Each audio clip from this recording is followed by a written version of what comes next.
Hey everybody, how we doing tonight? We are here for our New Year's Eve time at the bench, kind of hang out, stream, whatever you want to call it. We were going to be on till for at least probably 4 hours tonight. We'll see how it goes. We started later. I want to kind of be on through midnight for the East Coast and Central Time Zone, and also give a chance for some of the West Coast people to get in on the stream because when we start at the normal time, it's hey Steven. At the normal time, it's only 4 o'clock on the West Coast. So by the time we're done and they've had, they get home from work, have dinner, and settle in for the evening, we're already done.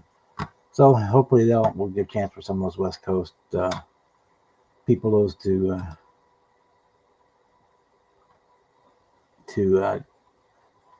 join in. And we got here's the Ed coming in. There we go. Got no sound from you though, Ed. It's There we go. Now we got sound. okay. Yeah, I wasn't talking yet. Okay. How are you So, doing tonight? to anybody and everybody here that's over across the pond, UK, Europe, etc., it's already 2025 for y'all. Belated Happy New Year. Um, Hey Bill, how you doing?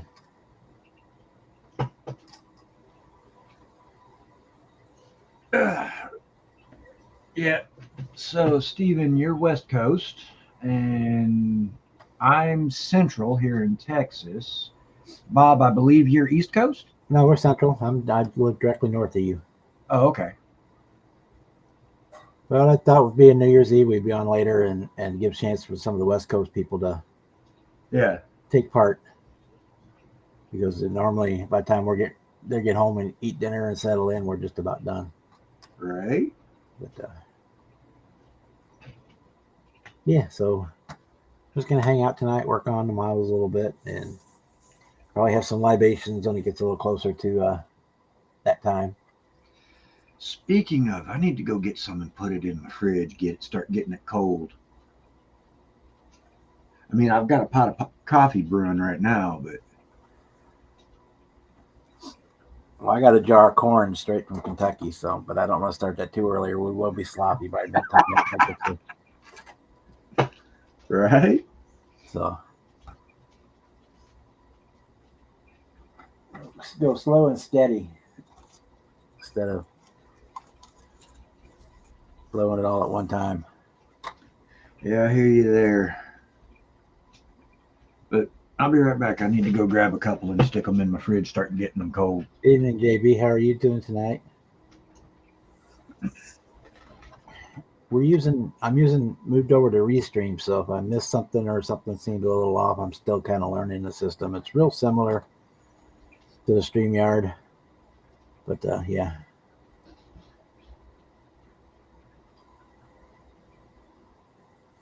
Yeah, I saw Sue's live stream was going earlier, but I had the Winter Classic to watch, so I was watching the hockey game instead of being online.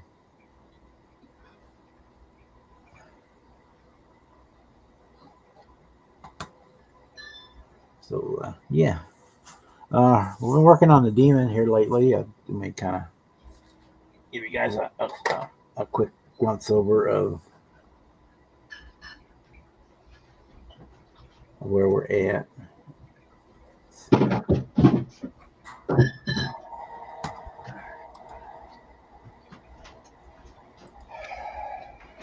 we go. Yeah, I'm still learning this. All right. Those should be cold by midnight. At least one of them, anyway.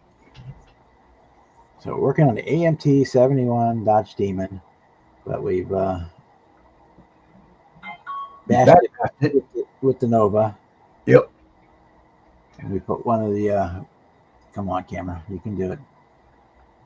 Put one of the 446 packs from Matthew, and then over Model Car Videos .net with one of his 3D engines and a Protec distributor on there.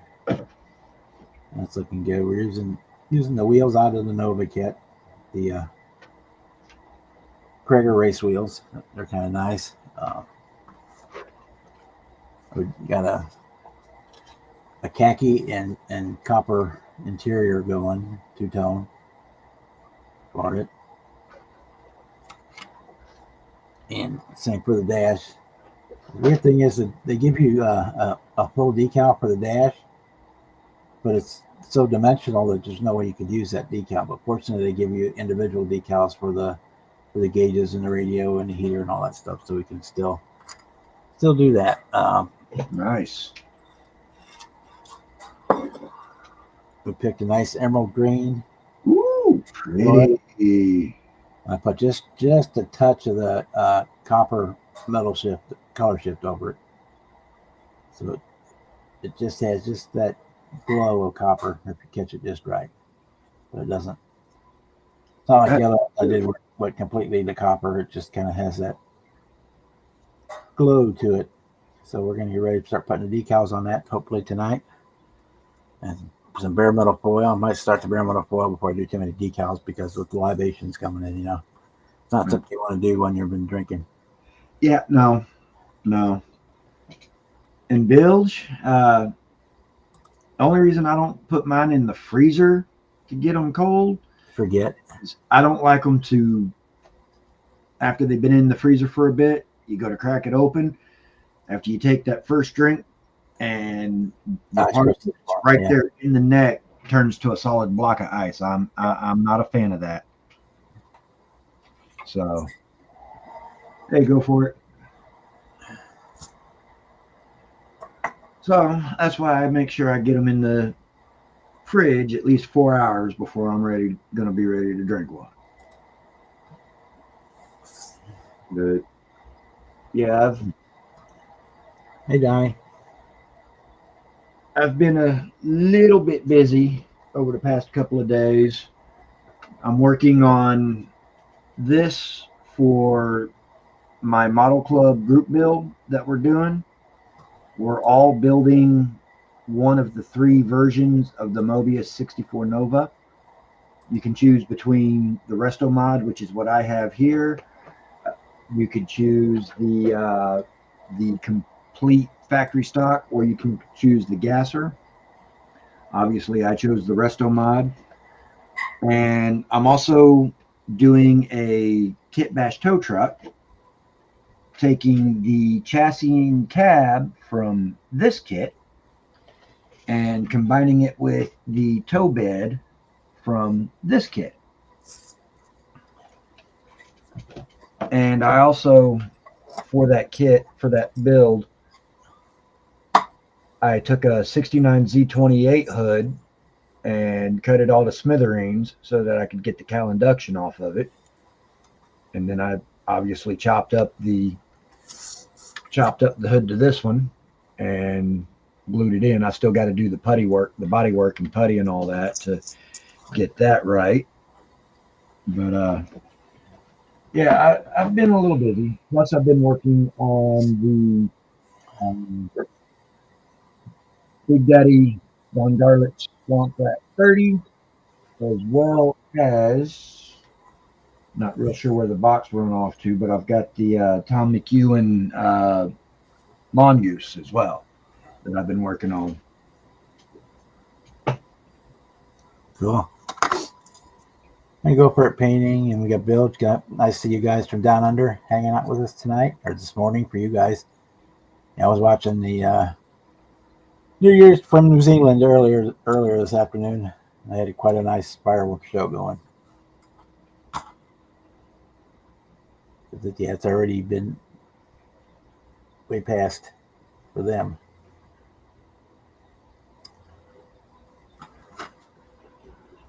So the link is pinned in the chat for anybody that wants to pop in.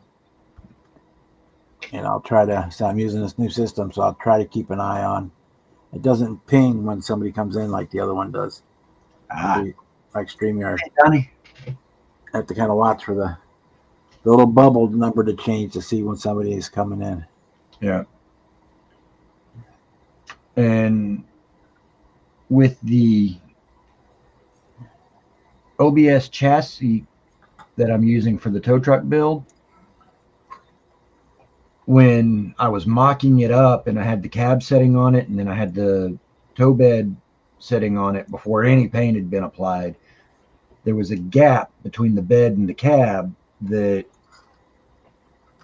if it were to translate to real world dimensions, it would have been like 6-7 inches worth of gap. And I'm like, yeah, no, I ain't never seen a tow truck with that much gap. So what I did was, I, with the bed sitting on it where it needed to be, I paid attention to where that lined up.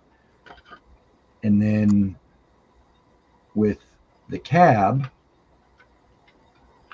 setting on it, I took my mechanical pencil and scribed across the back of the chassis where the cab hit it.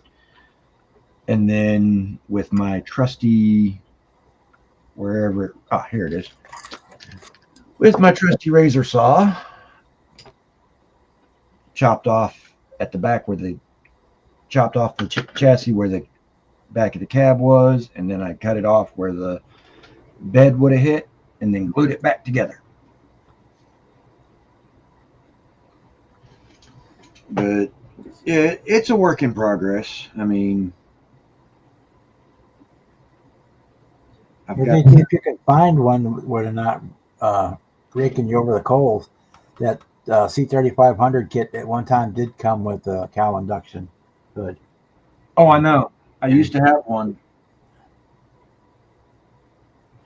And Jimmy just found one at the show we were at. He beat me to it. Yeah, I had a Pro Street C3500 OBS that had the cowl induction. That kit has the GM grill, and it has the cowl induction hood.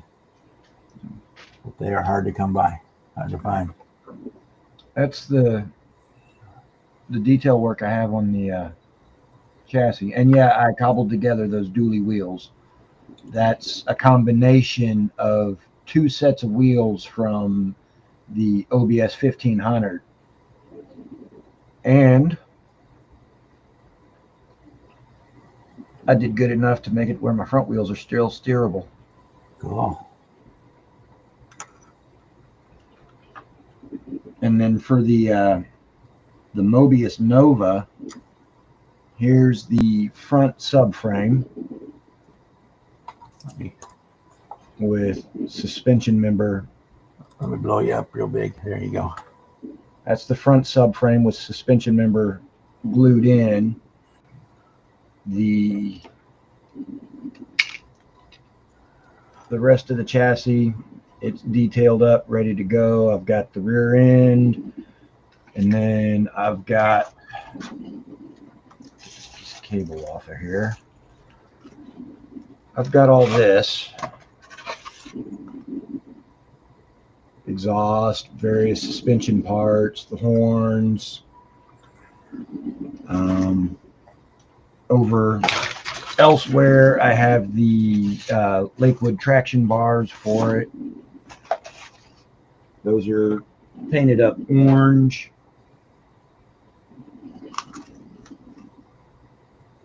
And on that, it's mostly finishing up the engine. I have a Texas 3D Customs dual turbo TPI 350. I'm still in the process of getting everything put together on it.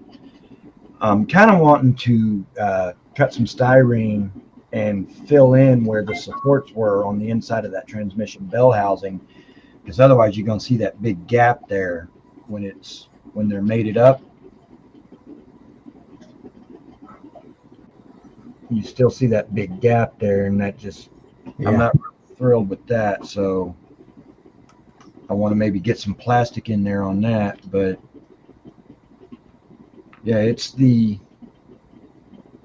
dual turbo. I've still got to finish putting the turbos together, but yeah. And apparently, as I was going through the parts and everything, getting everything built, apparently I either never received or I've probably misplaced the belt and pulley assembly that goes on the front end of this engine, because I cannot find it. So I'm having to cobble something together to make it work. But, you know, that's the life of building. Hey, Jeff.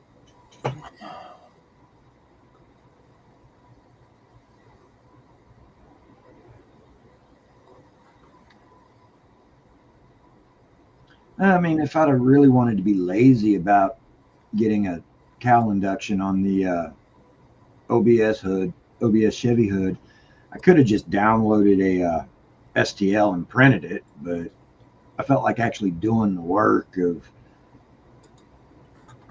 molding it in, it's a little bit more satisfying. But yeah, if you've got a 3D printer or if you know somebody that does, you can get STLs for Oh yeah, you can 3. get STL for just about anything anymore. Hey Jeff, how Yeah. you doing?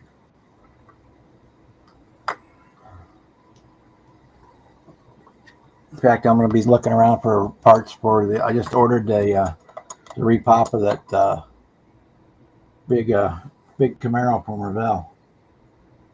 Oh yeah, the 112th. Yeah, Yeah. so I'm going to be looking around for parts for it. So Yeah. Let's see. Let me hit my refresh button here.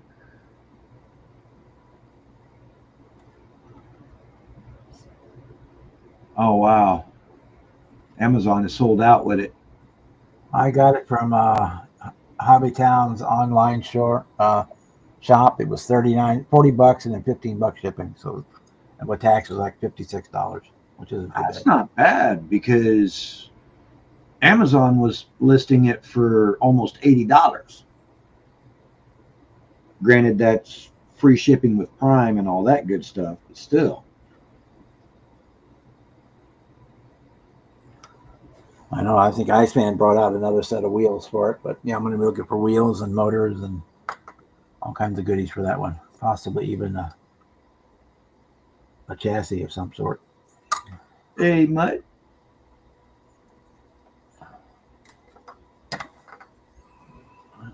Hey, Sluggo, how you doing?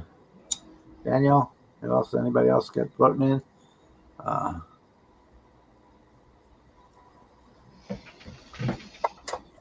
I moved over to try the restream. We're moved over to the restream, so I'm still kind of getting used to it.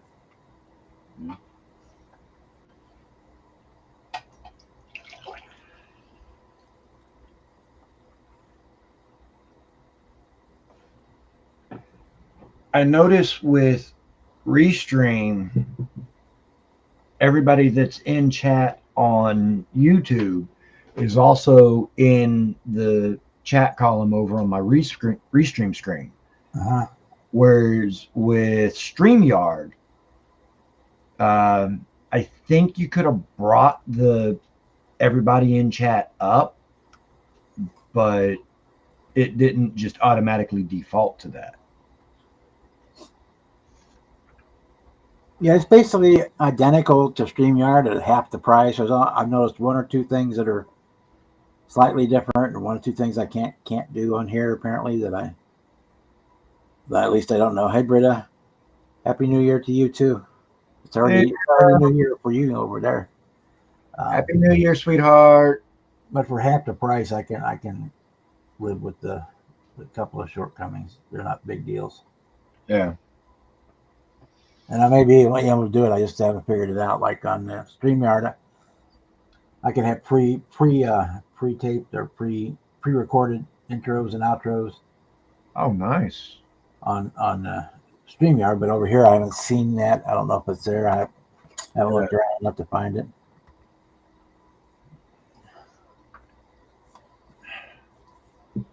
Hey, Jeff. Yeah, it is complete. Actually, I just uploaded the video right before I came on here. If you're a minion, you can see that video now. If not, you have to wait until Saturday. Yeah. But it is done. I'll go get it in a little bit here and show it again. Hey, Jeff, which ramp bed? The Ford ramp bed or the Chevy wedge bed?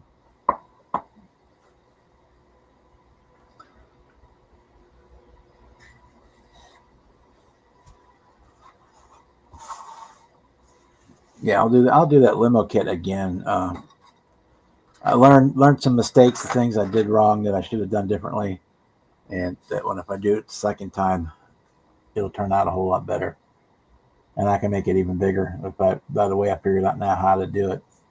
I can make it bigger, not have to work so hard to hide the seams. Because Yeah. even after all the work, if you hit it, catch the light just right, you can still see the ghost images of the seams where I had to splice the bodies together. But if I do it again, I'm going to cut it so that the actual joints are between the door or the door seams. So it doesn't matter if there's a groove there because that's where the door would be. So you want a panel line there. So and I'll be able to get the roof to line up a little bit better that way too, I think. But yeah, I'll go get it in a little bit and we'll show it.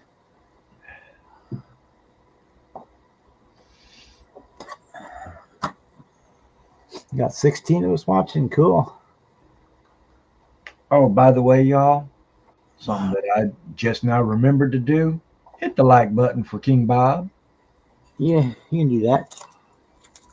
If you're still in over on the YouTube side of things, hit the like button for King Bob.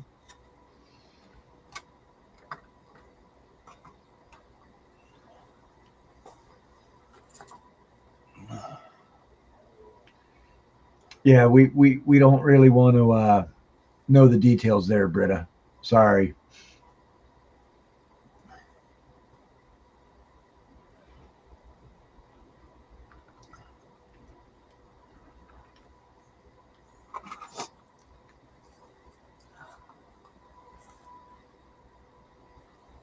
It's a Kevin Smith. How you doing, brother? Hey Kevin, how you doing?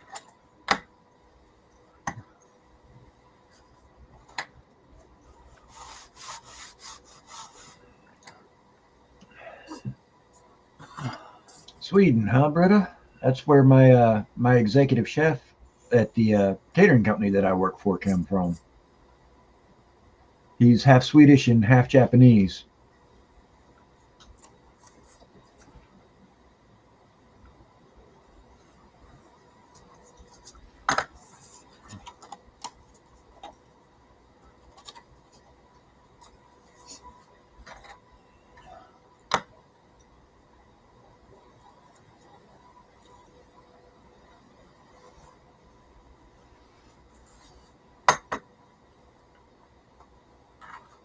Make sure nobody's trying to get in. Okay.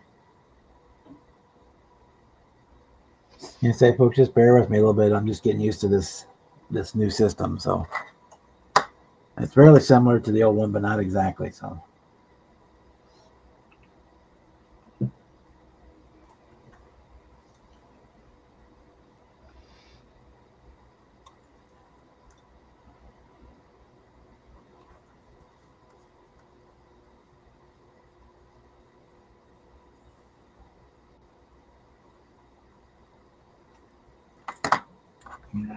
okay.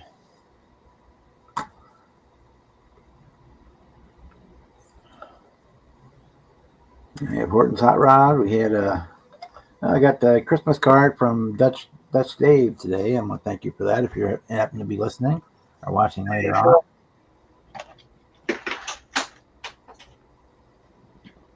Dropping paintbrushes.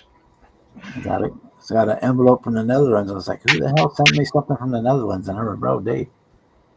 He sent me a Christmas card. Thank you very much for that. Oh, that's cool.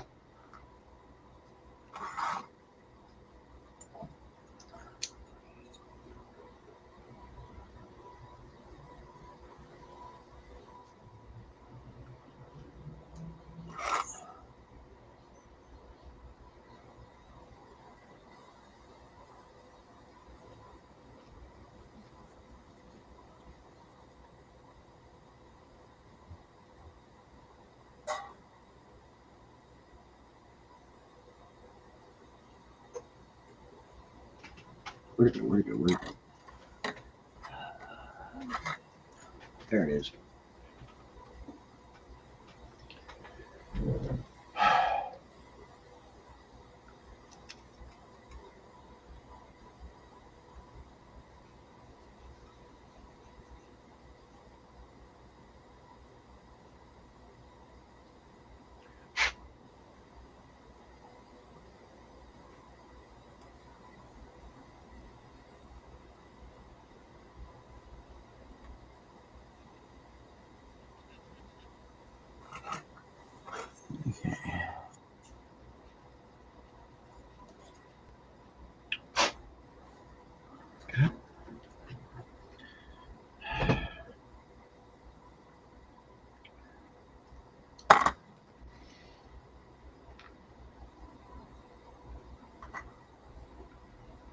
These demon decals are very thin and fragile if you guys get this kit. They're good, but they're very thin and very fragile.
Oh, getting married, Brett? Congratulations.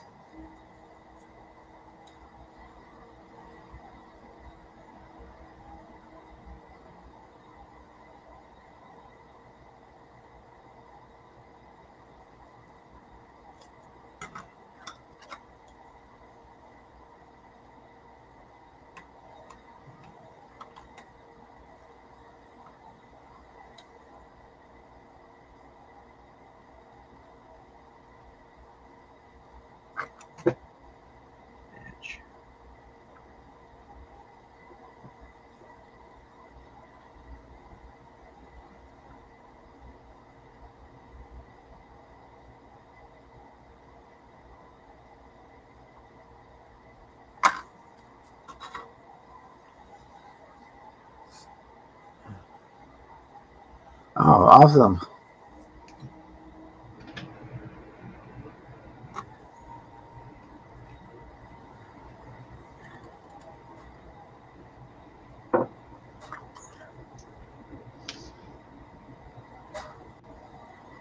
No, I'm just busy trying to get this piece of pulley that I cut from another belt pulley system that I'm not going to be using to fit for the crankshaft pulley on this twin turbo TPI. Since I lost the original belt pulley system that's supposed to be on the engine,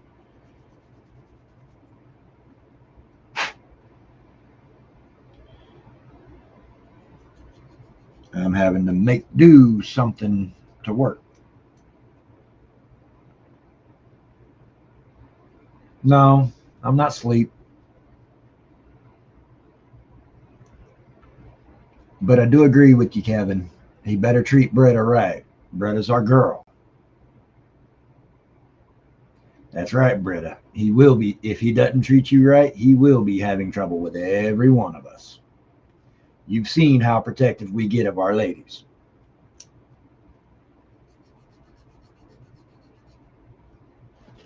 God bless it.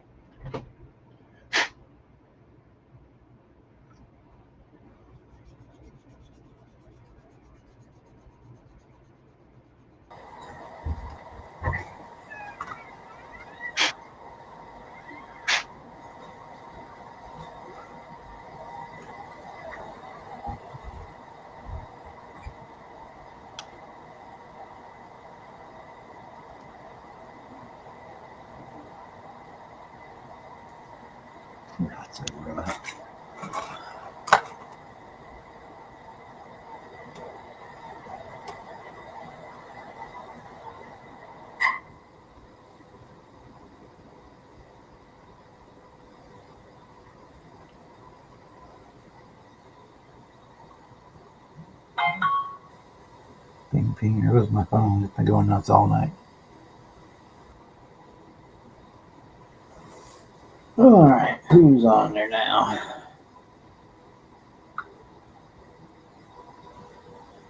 Joey.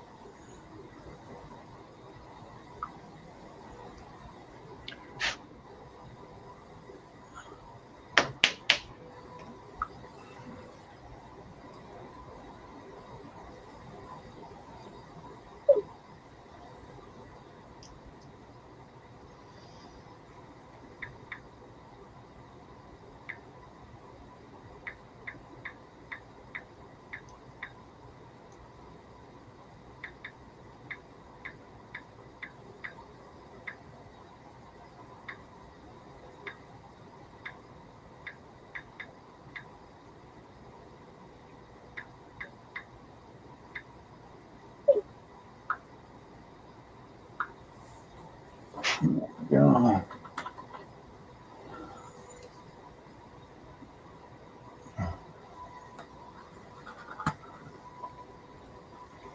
See, if somebody comes in and you know, I don't put you up right away, hit the chat because I'm not getting a ping or anything when someone joins.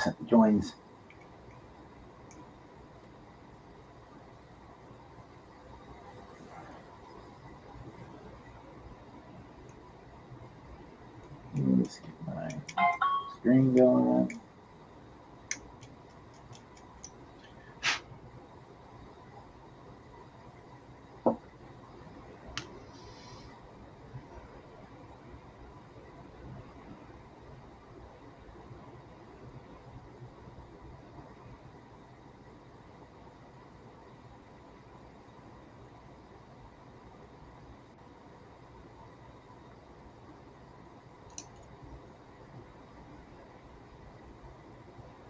Well, it's not showing it. Oh well. Right here. Cool. We'll just record that. Okay.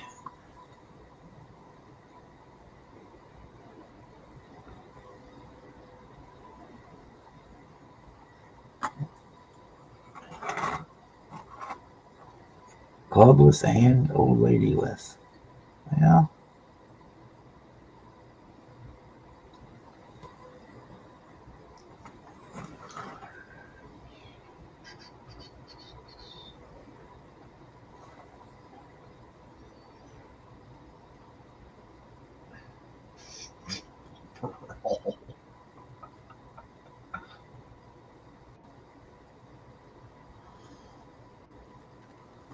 Okay.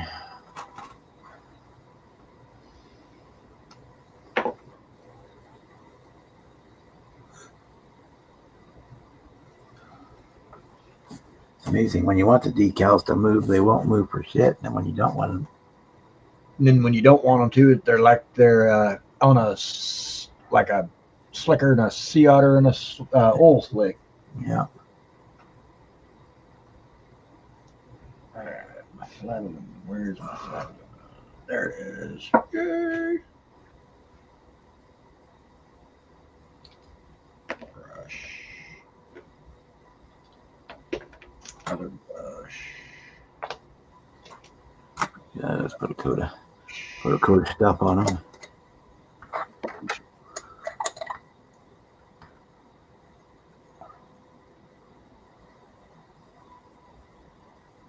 We always got room for one more. Oh yeah.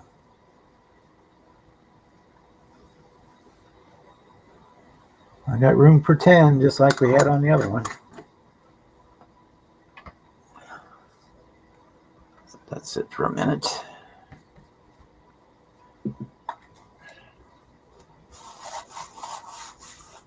Okay, I will go get the Chrysler 300.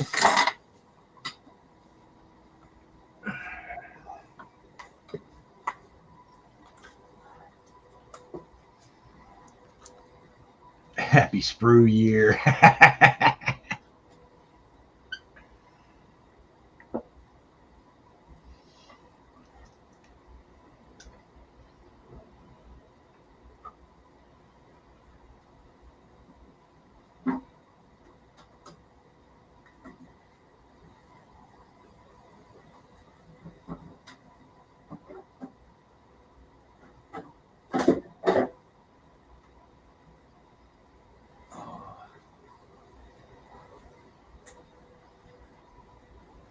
Ooh, TNT has Willy Wonka and the Chocolate Factory on the original.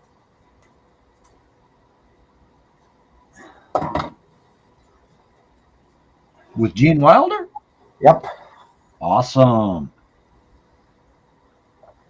I accidentally hit the button on my TV and switched from Uh, off of YouTube, and it popped up on. I'm sorry. Did I just show my age there by knowing who played Willie? Not really.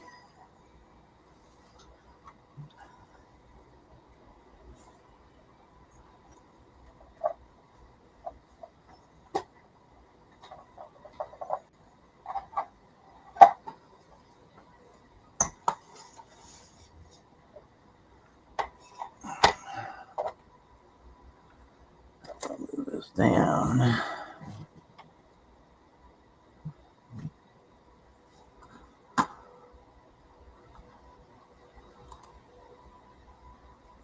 So here we go. There is our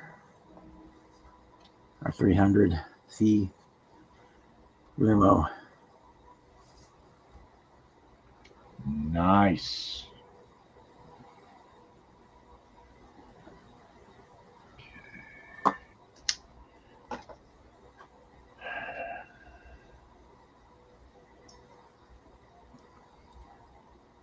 So if you catch the light just right, you can still see the ghosting from the seams and stuff. But I just got to where I couldn't afford to put any more primer on it, to sand it back.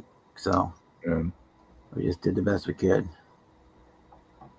The next time I'll do it, instead of cutting it in the middle of the two bodies, I will cut the one body right at the door jamb and use the second body to make a filler panel. So the seams will be at the two door jambs instead of in the middle of the panel. It'll help make the roof a little easier to line up too, I think, because when I did it, both roofs were kind of making a valley.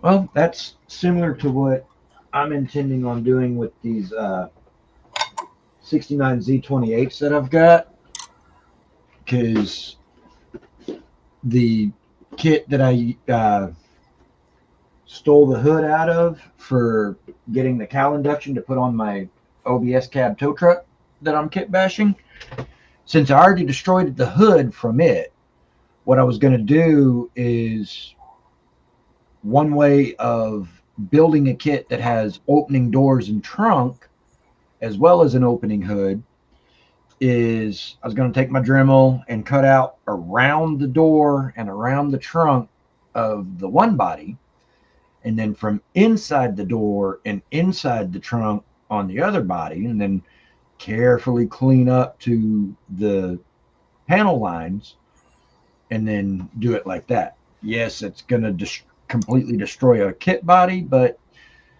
I've got like 3 or 4 of these Motor City Muscle 69Z28s. Yeah. I was saying, if I decide to do this one again, this kits are cheap enough that I don't feel bad about cutting them up. Yeah. And that's another reason. I mean, especially if you catch it 40% off week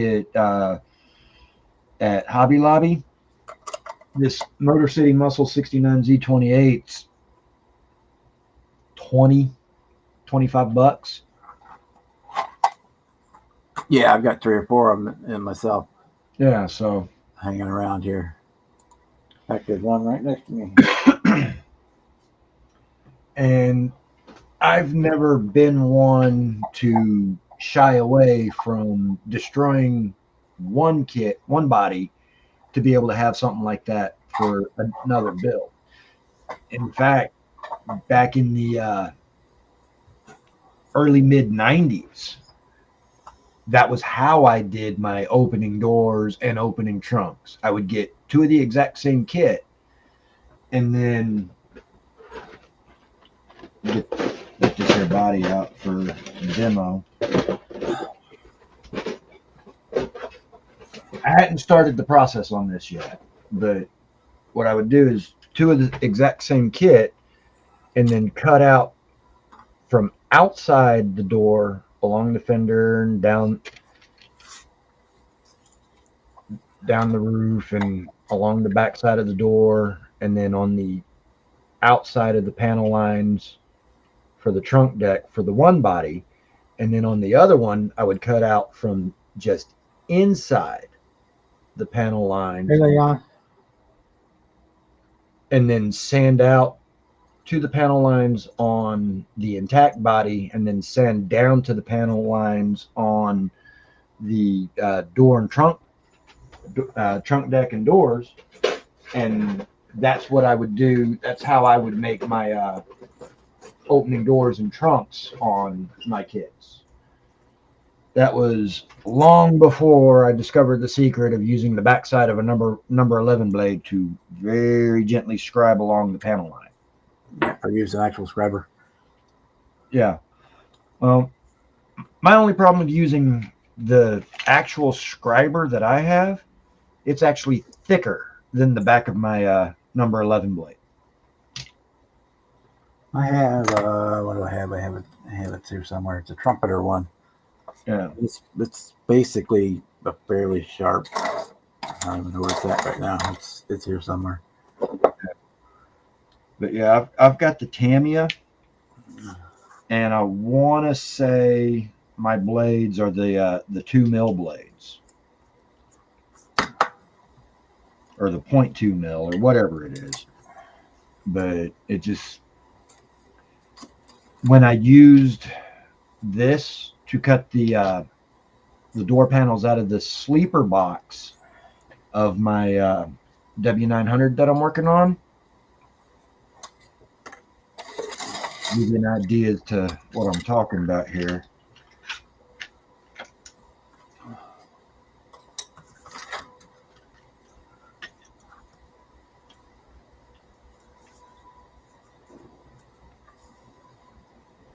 You see those gaps?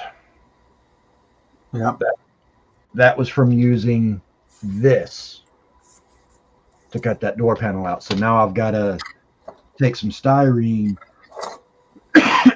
and either go around the edges of the door or around the edges of the opening. Probably going to go for the door to make the door a little bit bigger, especially since I've already sanded all the rivet detail off anyway. Because I sanded the side trumpeter one. Yeah, I sanded the side panels of the sleeper box smooth. I sanded all the rivet detail off. So, and it's got like 3 different edges on it, so you can push, pull, drag. It's got the curved. Yeah. Sharp on the front. That front curve is all sharp, and then it's got the point, and then sharp on the inside as well. That's about the thickness of a blade. Yeah. I mean, the overall shape of my Tamiya blade, it's similar, but not the same. So, I bought that one because I was at a show, and that was the only one brand that they had at the time at that show. Was that I liked that one.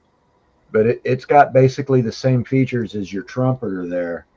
It's just overall thickness of it is a lot thicker than the backside of a number 11.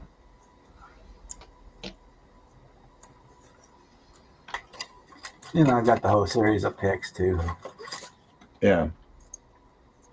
I got the dental picks, which work as well. Oh, and the engine that I'm using for the tow truck is the Iceland Connections. I want to say it's the 632.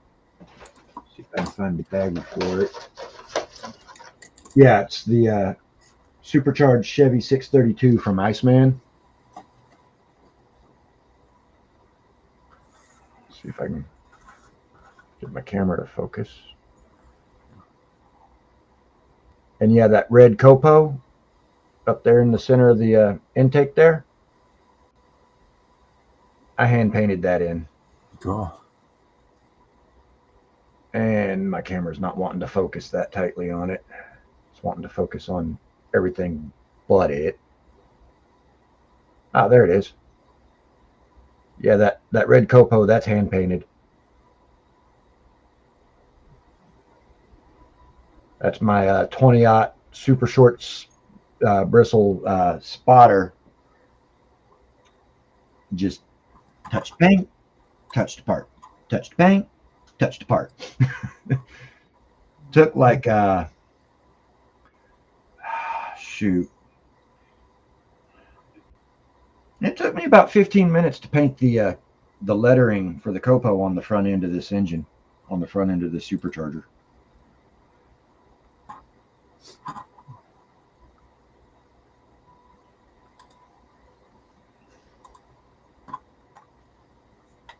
All right, what I do with that water pump? That worked on. There it is.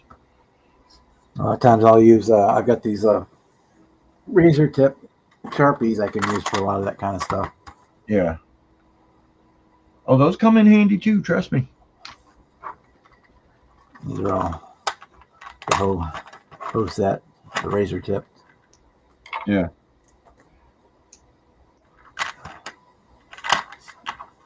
Especially if we're doing stuff like instrument gauges and stuff, they're really, really good for that. Oh yeah. Picking out the needle or the numbers on a gauge. Put this out of the way for now. Gunmetal. There.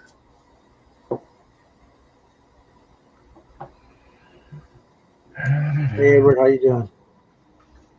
Evening, Edward. Love the name, by the way.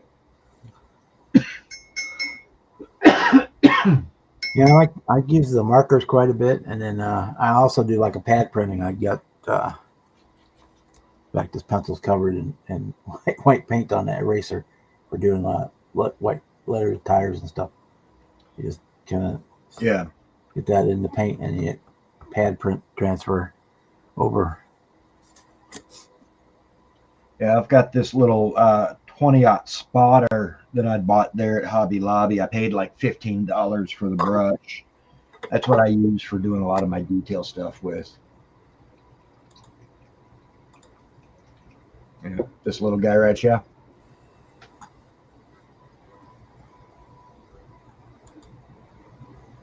Very, very, very, very short bristles. Yeah. And like I say, it's one of those deals. Touch the paint and not into the paint, just touch the paint. Yeah. Touch the part, touch the paint, touch the part type deal. Yeah, a bunch of the 10-aught brushes. I use a lot for that too. Yeah. Hey, Chuck. What's up, Chuck? Hey, Chuck, how are you tonight?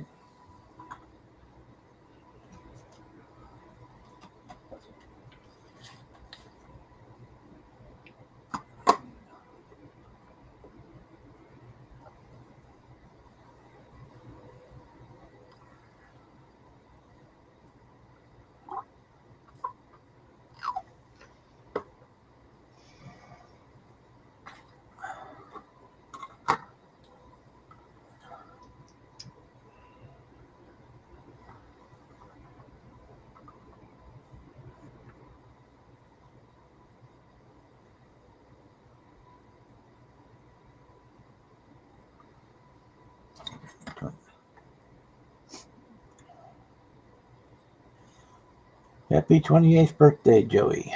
Happy birthday. Happy birthday, Joey. Youngster.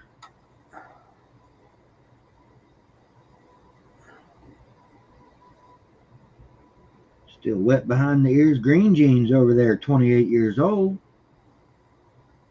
See, I got hockey sticks older than that. I got underwear older than that. Well, I didn't go that far. Mine are they don't wet so far. Every year when I go to Acme, I buy new socks and underwear. So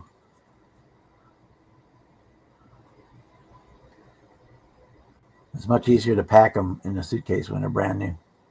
They're already. Yeah, they're already packed. All you got to do is just throw the package in there. Yeah, they're already maximized for storage.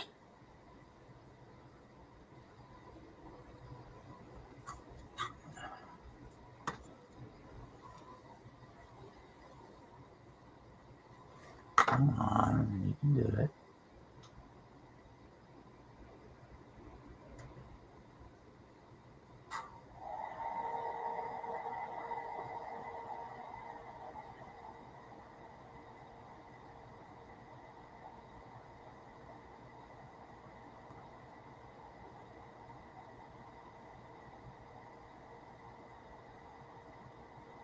Come on, come on, come on, come on. You can get there.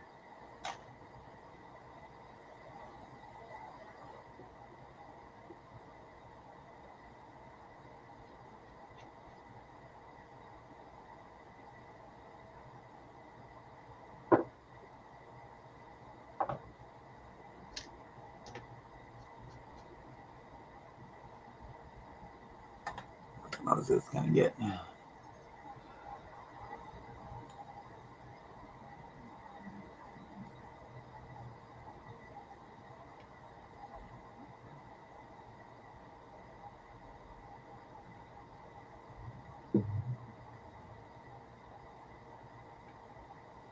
Hey, Papa Z.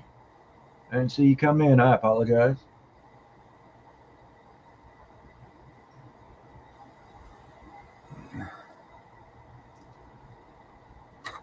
I have a question for all you Mopar nuts. Let me see if I can pull this off. As you know, I'm not Mopar by the least bit. On, see if I can get the picture to come in.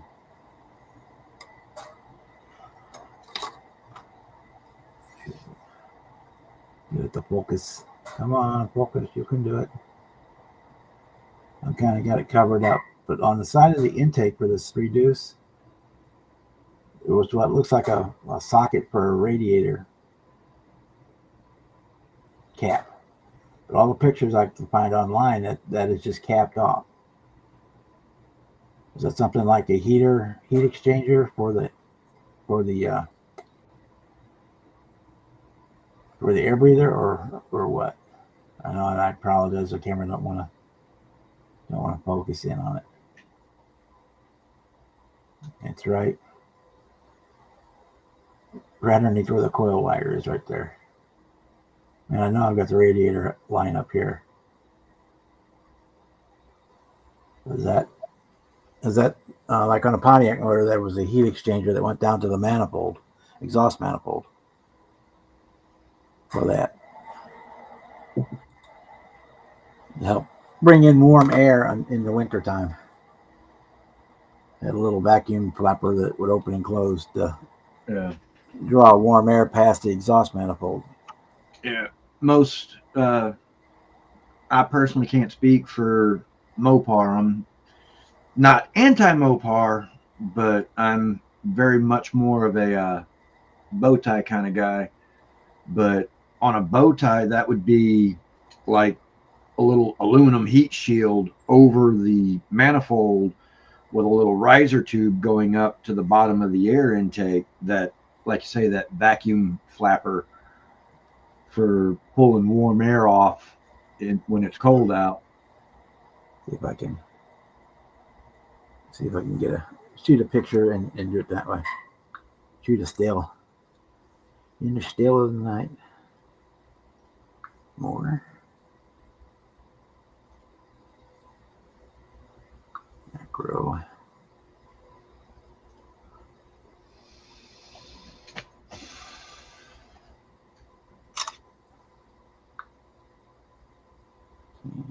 That.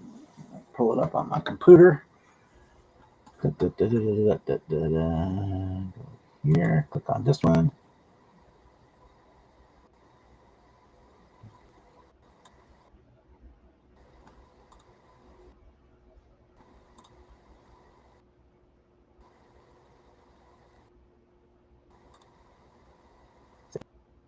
It is.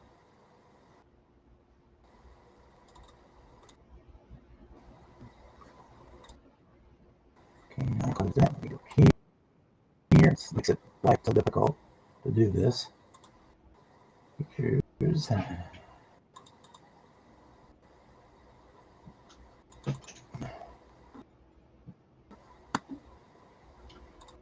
Well, hey, Marcy, how are you, sweetheart? It's been a while since I've seen you. And Happy New Year's to you.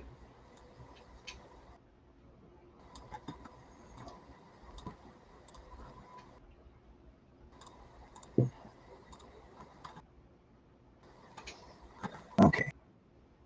Back here. Present. Share screen. picture. Share. Here. That almost looks more like an EGR system than maybe a heat rise. So all the pictures I've seen of the actual motors that I've looked at online has this just capped over,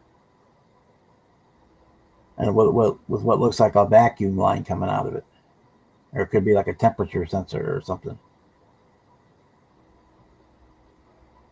So I know that this is where my radiator hose is up here. Yeah, judging from the position of that, and again, I'm nowhere near an expert on Mopar. I'm more of a bow tie guy, but from where that thing is positioned, it looks almost more like it would be a EGR valve. And EGR valves are often they are vacuum actuated. They would have a vacuum line going to it. So I just know if I need to hook anything up to it or not. So the ones I looked at online, it's plated over, and some of them have just looks like a piece of copper tubing coming out through a wire, or hose. So I'm thinking something's vacuum. Yeah. It was pulling vacuum from through there for something. I don't know. That's why I was asking. That's why I'm asking. Yeah.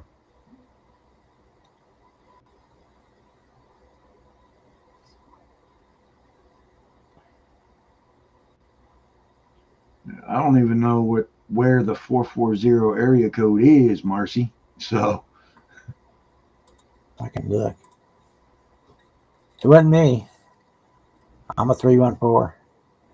713. Unless I'm going for my home phone, that's 573. That's Northern Ohio, Cleveland.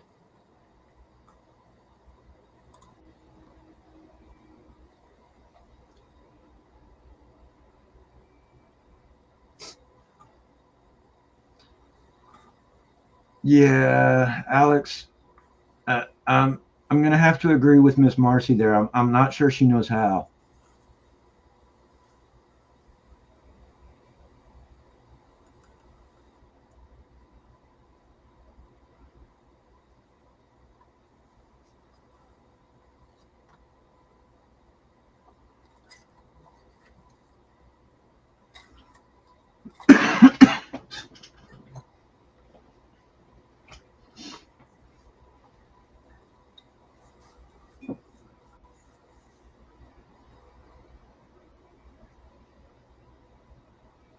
And that's not me because we have three area codes here: 314, 573, and 636.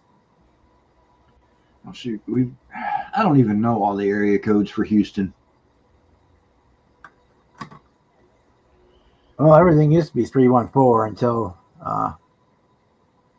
cell phones became a thing, and then they added they split 314 into 314 and 573, and then they still ran on the numbers. So then they added divided 314 again into 636.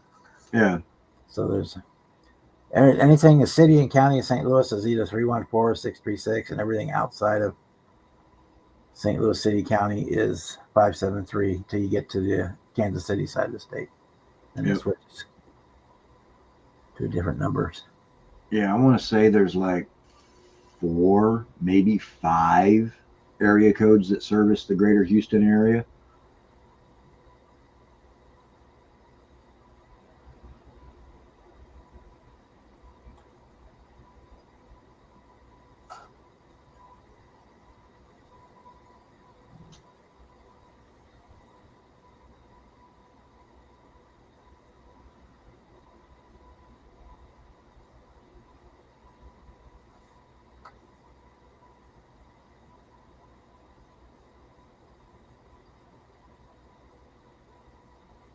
Or at least you should come with one there, Marcy. Not sure if there's actually one attached or not, but there should be.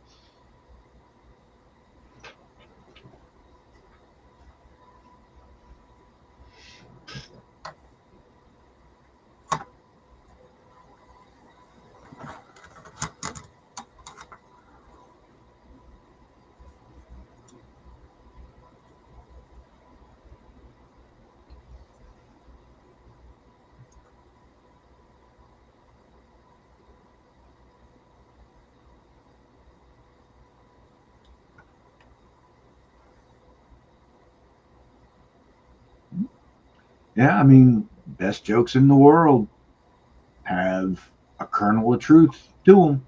That's what makes them so funny. And, I think Papa Z has a pretty good point there. Just saying.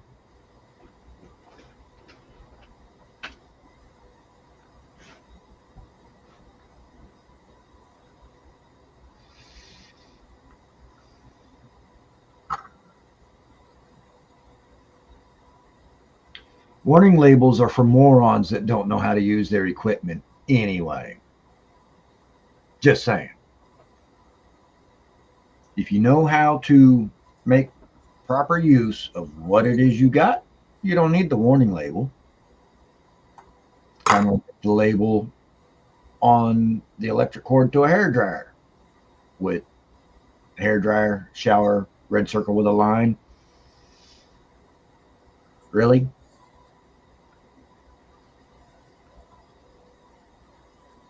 Oh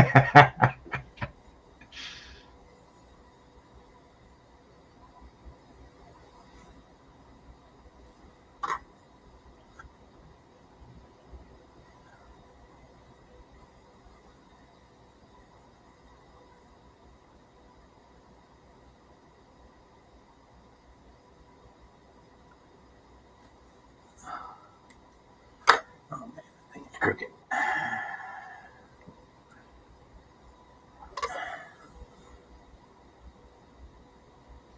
Very true, Jeff. Very true. You know, while you can't fix stupid, You can duct tape it to the wall for a couple hours. you can medicate it with a 2x4.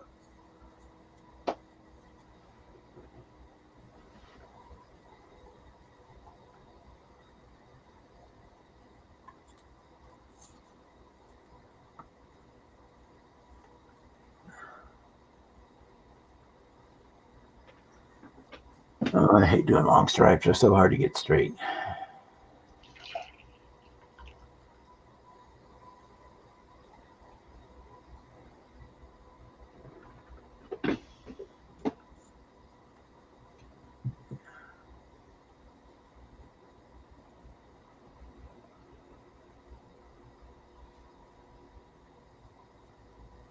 Like I said, can't fix it, but you can certainly medicate it with a 2x4.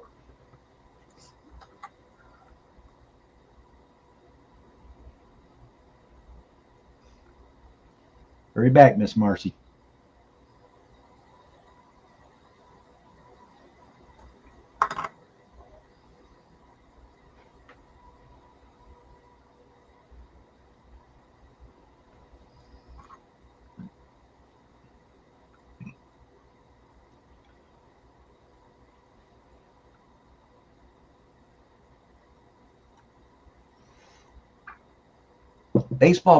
Baseball bats work well for medicating stupid as well. Just saying.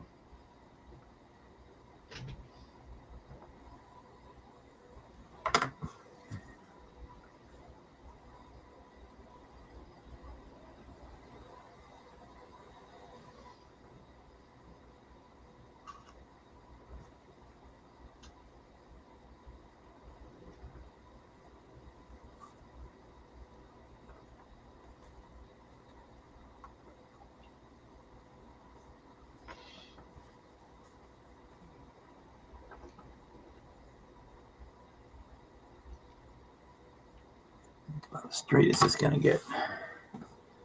Okay.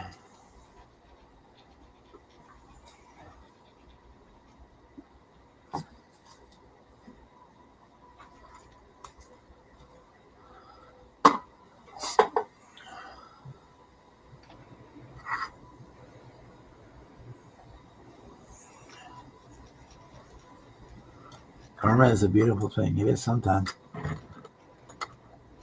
Especially when it's instant.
Uh, Builds I did this year.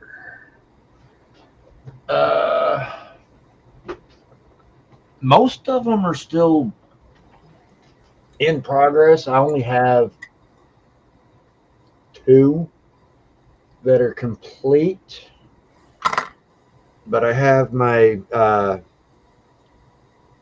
76 Chevy slash GMC step side. As you can see, it's still in progress. It's all rusted and weathered and dented and beat up. I have a 57 Chevy that it's been sitting on my shelf for a while. It's dusty and dirty, but I'm still working on it. But of the ones that I actually finished, I have my Dodge Ram, the V10 VTS, and get this hood back on. One of the hinges is messed up.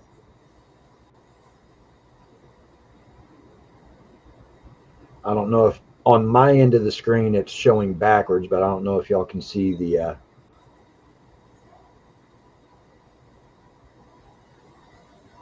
The 56, yeah, your screen is backwards.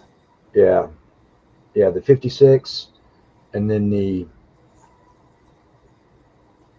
let's see if I can get it to focus here.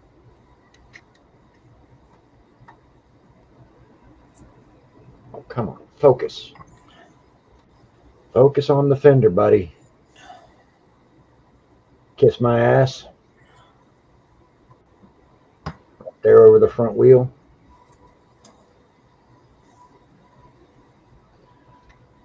And then I have the 68 Camaro that I did for my beginning basic series. Let's see if I can reach over here and grab her. Yeah, here she is. Yeah, this one, I literally built this car using nothing but Rust-Oleum spray paint. Excuse me. Tester square jar enamel, hence the uh, paint foul ups on the oil pan there. Started touching it too soon. The least expensive liquid glue I could get at Hobby Lobby, and the least expensive white plastic handle, you might as well call them disposable Testors brand paintbrushes, for the purpose of showing people who either are getting back into the hobby, been out of it for a while, and they're getting back into it, and all the photo etch and 3D resin print and everything else like that, just overwhelming number of choices and options and so forth that you could choose for building a model with, let alone all the difference in paints. You've got Mr. Color, you've got Tamiya, Testors, Oh, yeah. Humble, Revell, and then on top of that with the paint, water-based acrylic, alcohol-based acrylic, lacquer, enamel, all these various choices that people either getting back into the hobby or never had been and wanting to get into the hobby in the first place, it can be very overwhelming because I'm 47 years old. I've been doing this since I was like 8, 9 years old. And there are times that I get overwhelmed with the various choices, colors to use, brand of paint to use, uh, you know, type of paint to use. It just sometimes it gets overwhelming. So I can see easily where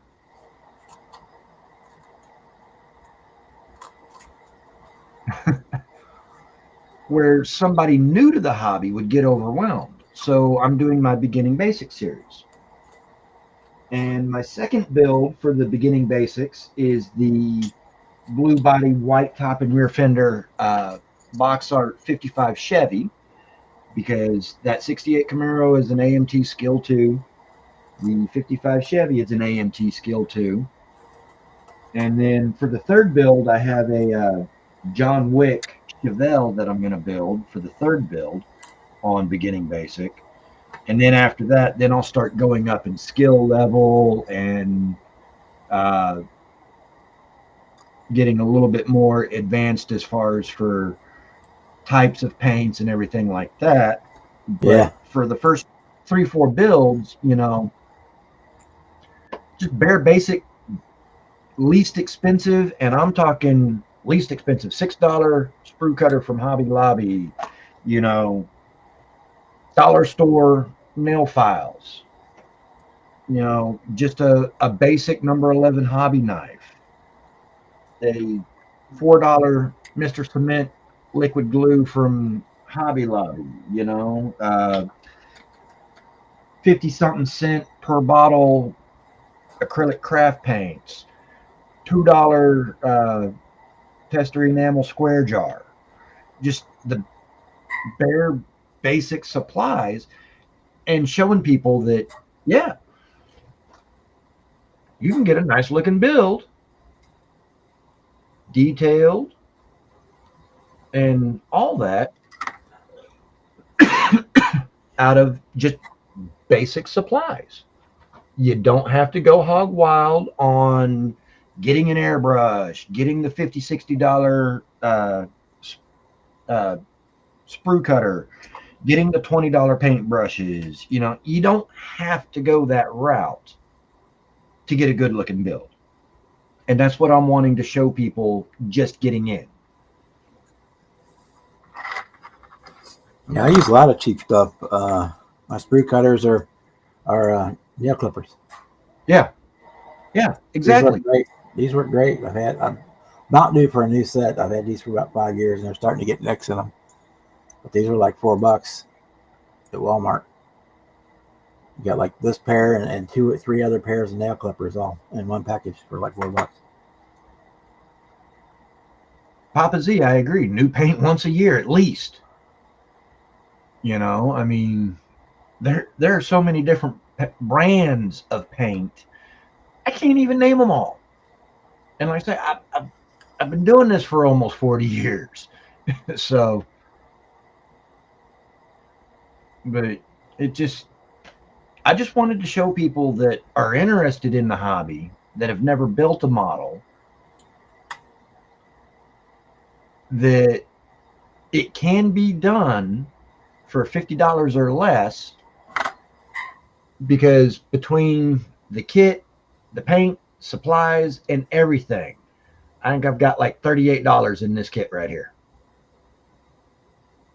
It's a $38 build.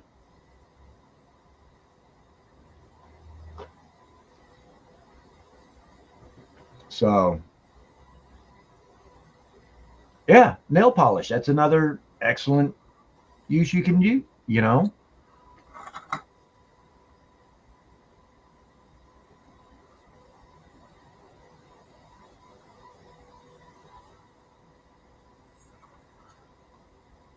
So, but with the 55, I'm gonna get a little bit more advanced on it. Whereas on the Camaro, obviously I just did a single tone exterior paint job. But with the 55, just like this one is a two-tone, I'm a two-tone this one as well, and I'm gonna use masking tape to mask off the two-tone area, and then I'm gonna use just a silver Sharpie or maybe square jar enamel aluminum to do the chrome trim work. and it will be a second build to show people that Camaro is not a one-time fluke of getting a nice looking build for less than $50. By the time I'm done putting this one together, less than $50 for the kit, for the build.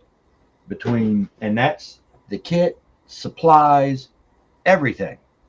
That's going to be a less than $50 build, same as that Camaro was. My John Wick's Chevelle that I've got is going to be a less than $50 build.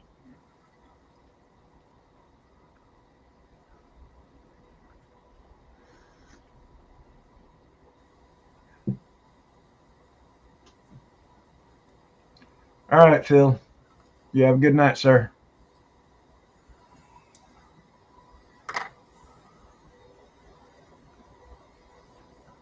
Oh yeah, I use a lot of cracked acrylic from Walmart. Yep. Folk art and Americanas. And yeah, that's a lot of what the interior paint job on this car is Walmart craft acrylic. then I mix it when I thin it. I thin it with the Pledge. Yeah. You can use whatever the Revive It or whatever the current stuff is, and it also makes it a little tougher, get a little stronger. Quick shine. Quick shine. Yeah. Quick shine is the Pledge Future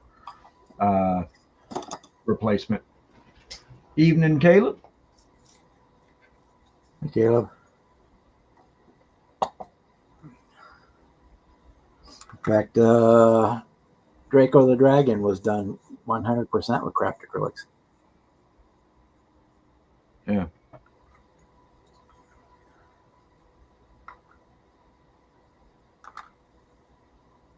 Oh, Mini Mike, I totally agree about having issues with the gatekeepers. And just like Dart was talking about in one of his more recent videos, talking about how putting people down for not being the absolute most skilled builders, especially if it's somebody who's just getting into the hobby. And it's like I'd said in a comment on that particular video, even the most skilled and talented builders today started with absolute zero experience, and they had to work their way up to get to where they're at today. Oh yeah. So I started with that Rebel Young Model Master Club stuff, where you got like they sent you a model kit every month, and they started you with an 8-pack of enamel paints, the little tester square bottles. Are packed. Actually, they were packed, or they weren't testers. Yeah. And like the 2 little white handled brushes and a tube of glue. And then, yeah, every month it was like $4.99, and every month they sent you got a new kit. Exactly, Jill. It's once you've bought that kit, it's your kit. Build it your way. You're the one that has to be happy with it, happy looking at it as it sits up there on your shelf. Not anybody else, you. So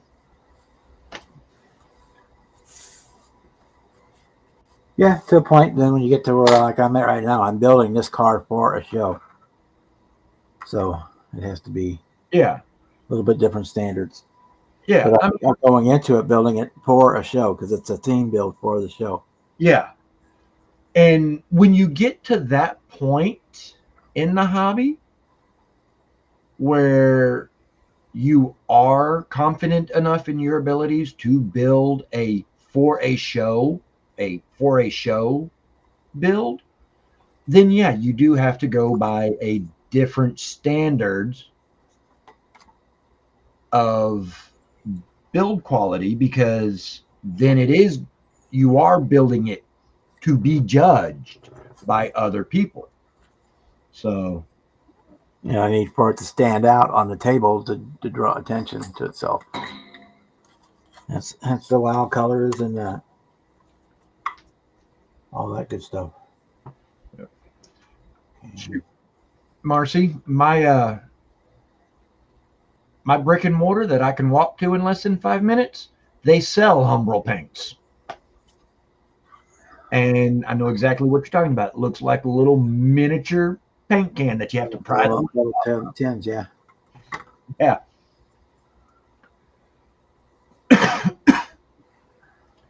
And and Mini Mike, I agree. Well, it's worked for me for 30 years. I don't see why I need to change my way of doing it. Well, good for you that it's worked for you 30 years, but if there's a way you can get the same results easier, less expensive, so forth, so on, etc., why not change? Why not learn something new? If you can do something that's going to look better, why not change? Why not learn something new? Oh yeah, for years I wouldn't touch anything except for lacquer paints. If it wasn't lacquer paint, I wasn't using it. Yeah. But I've gone now about half and half lacquer and acrylic.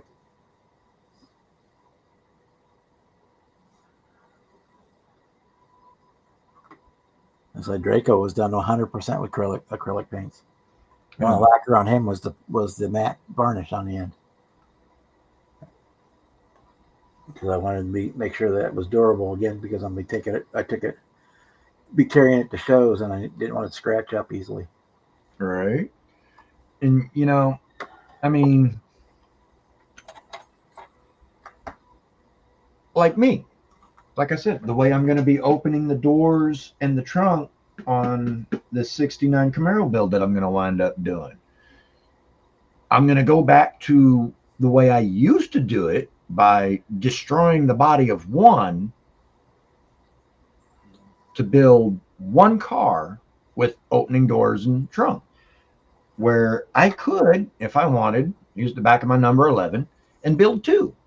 Problem is because I've already destroyed the hood of one to get the cowl induction for my tow truck bash, I'm like, well, you know what? I've already destroyed the hood. So unless I want to build a hoodless hot rod, might as well destroy the body of the second, finish destroying the body of the second anyway. Okay. I mean, it'd be fun to go back to the way I used to do things. So, I mean, and I'm constantly trying to find new ways of doing this and new ways of doing that. So, I mean, like, I'm in the process of trying to figure out a way to do a more realistic hinge for opening doors on a model kit instead of just the bent wire through tubes into the door panel. I'm trying to make it to where when you open up the door on your kit and you look in at the hinge assembly area, you're looking at something that's going to at least resemble what you would see on the one-to-one.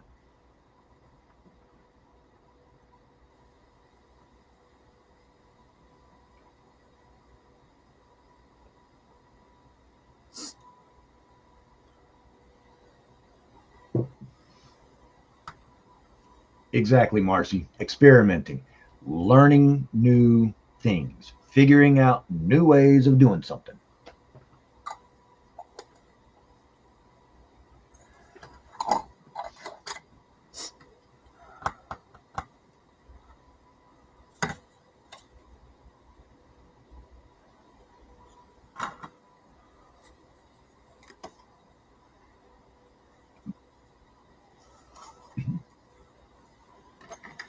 Oh, gosh.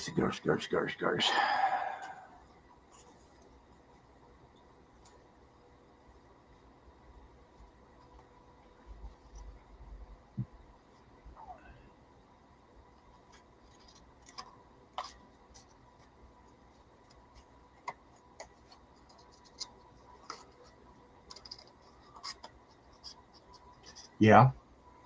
Well, it's like here in Houston, the Space City Shootout, hosted by my model club. I've been to two shows for Space City Shootout. I was this year and I was there last year. And while there's not a lot of the same kit on the table all the time. There were a few examples of, I'm like, wait a minute, that kit was on the table last year. So, I mean, you see it anywhere you go. So,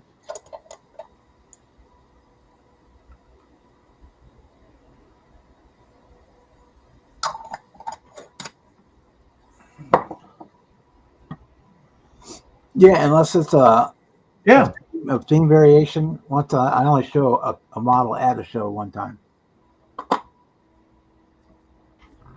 The only exception would be like if it would happen to be a theme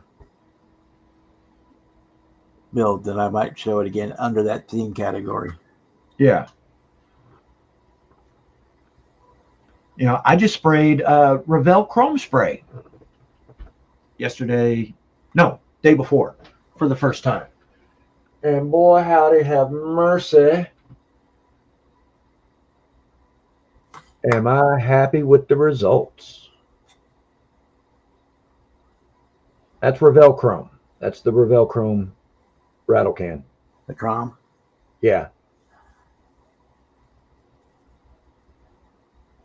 And the blower that goes underneath this bug catcher, just as pretty. I'm letting them sit up here on my shelf for at least a week to cure. I got the blower body, I got rear wheels and front wheels, and the buzzard catcher for the Mongoose, the McEwen Mongoose, wherever that box has run off to. And around here somewhere. Where, I don't know.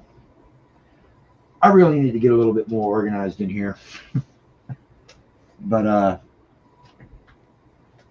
yeah, that's the blower and the wheels for the Mongoose. And like I say, I'm going to let them sit for about a week so that they get good and cured. But yeah, that Revell Chrome spray, this stuff right here, this stuff. Yeah. I'm really liking this stuff right here.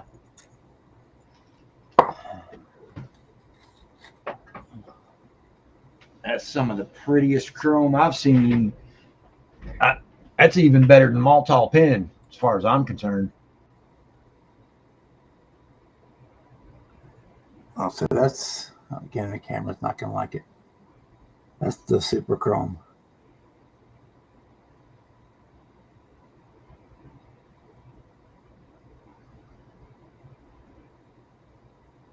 On the carburetors and stuff. But the camera don't like it. Well, here, the other picture.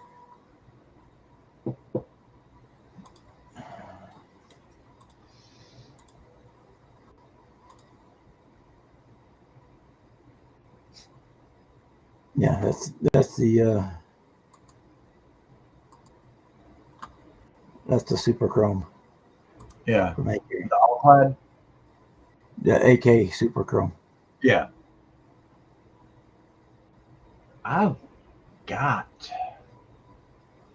somewhere in here. I've been doing some cleaning and rearranging, as you might have noticed behind me. That big stack that used to be there ain't there no more, and that's looking a little different than it used to. I've been doing some cleaning and rearranging, and now I can't find a darn thing. But yeah, I mean, the inlet plenum and runner tubes on this are Maltol. That's out of this guy right here. And as nice as that looks, I don't think that looks anywhere near as good as that Revell Chrome spray does.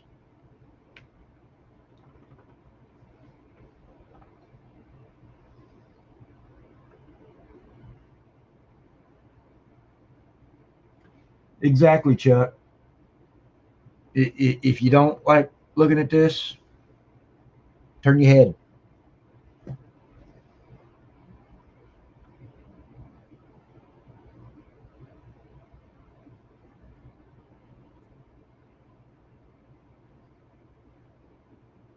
Yeah, I'm just.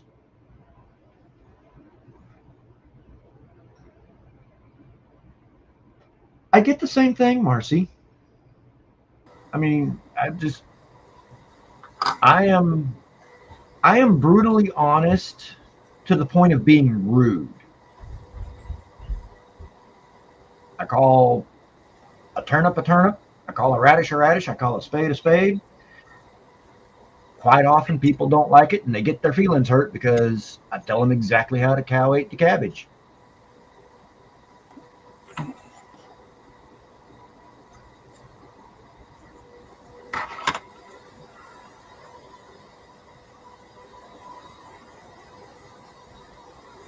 Which side is up? Which side is up? These freaking decals are so tiny, don't know which side is the right side up.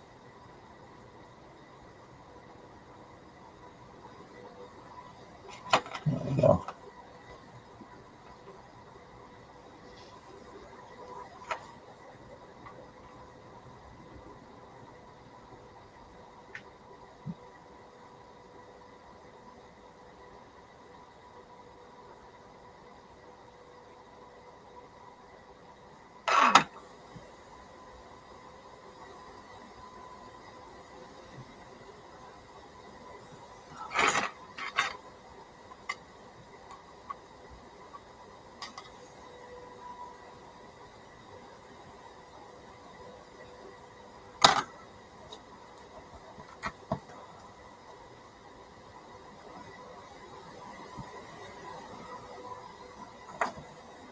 Yeah, well, that's where I grew up making them, was at the dinner table. Yeah. And Kevin, there's always going to be somebody going to argue with you and tell you that you're doing it wrong or whatever. And it's like the fact that, like little Jimmy used to be a Mountain Dew model. Now he's a model chop shop or something like that. He and I both make extensive use of this stuff right here. And there are so many people, especially online, especially in some of the Facebook groups, that as soon as I mention the big bad R word, wait, you want to talk about the fecal matter hitting the rotating air mover? Yes, sir. Well, I think a lot of that comes from the posts on Facebook come on, hey, I painted this with Rust-Oleum. Why does it not work right?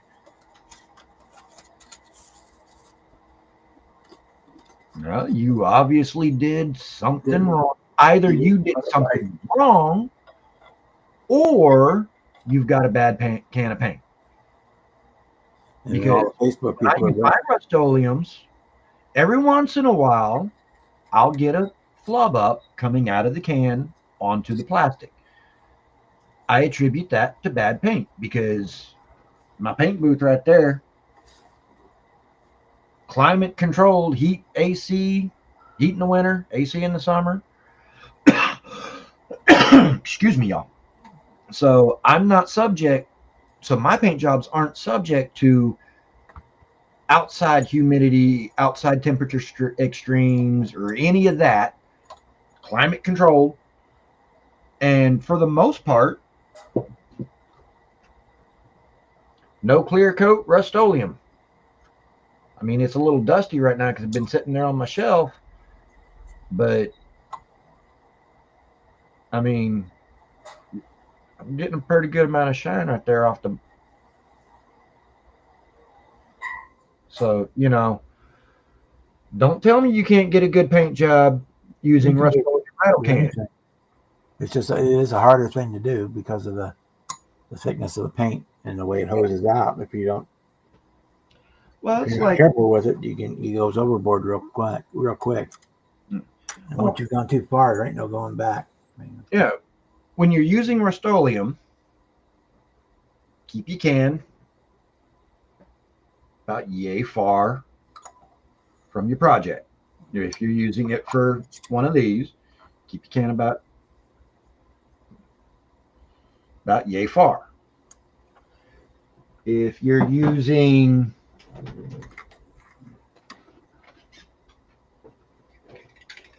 testers or some other hobby grade paint, you get a little bit closer.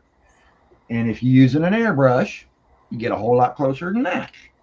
It's all in technique. And you have to realize there's a different technique to use per each style, whether you're using hobby grade or Rust-Oleum or whatever. So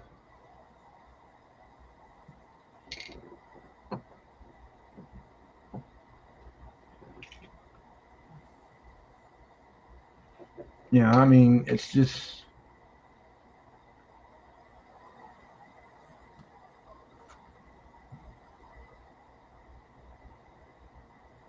they say the same thing all the time with duplicolor because people don't know how to use it, and then they freak out because it's a matte finish, and well, it's supposed to be a matte finish. Exactly. If you're going to use the duplicolor, there's a technique to use while applying the color in the first place. You with duplicolor, you have to prime and then do your color coats, and then you have to do a clear coat on top of that. Otherwise, it's going to be flat.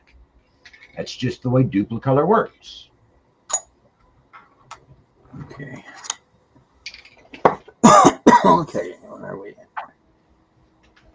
And then I've heard people, or well, read comments from people that are, well, you can't use duplicolor on a model kit. It's meant for real cars. It'll melt the model kit. Not if you do it right. It don't. JT over at I Need My Garage Time almost exclusively uses duplicolor on his builds. I use duplicolor all the time. I don't use it exclusively, but I use it a lot. Yeah. If they have the color I want, that's what I use. There you go.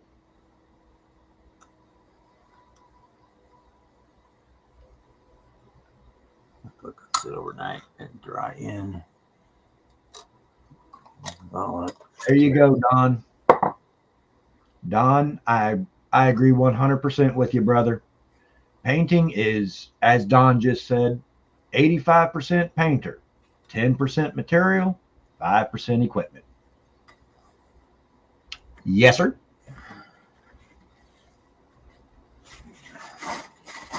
Yes, sir. Speaking of which, I'm getting ready to spray some super chrome on my air breather.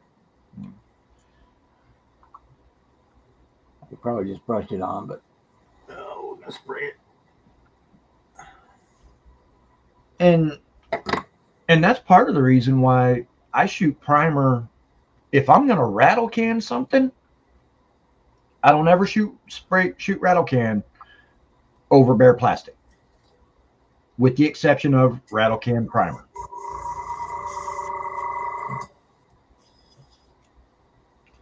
Exactly, Kevin. You get the right primer. If you do your primer work properly, you can use any kind of paint you want on a styrene kit.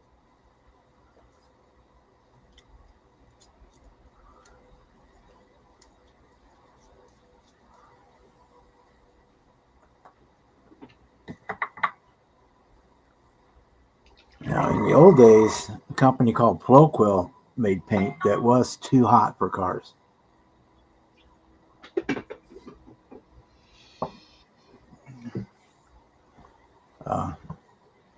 And if you didn't use, it was called scale coat. And if you did not use their particular primer, the sealer primer first, it would eat the plastic. I mean, it would eat it right now. You could spray it on and watch the plastic melt as it was. But if you use the proper sealer coat that they recommended, it worked great. They Yeah. made a second version that wasn't nearly as hot.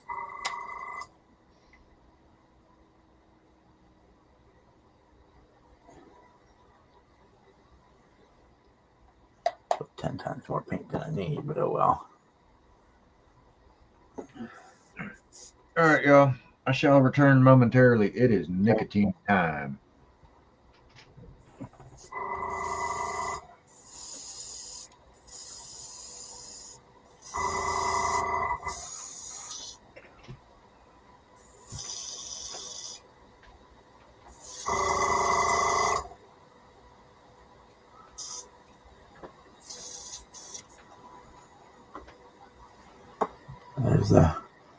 There's the super chrome.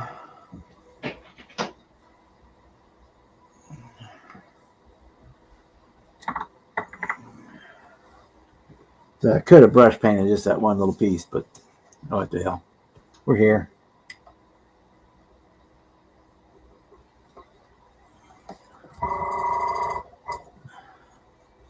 And I apologize for you folks might be using headphones if it gets too loud.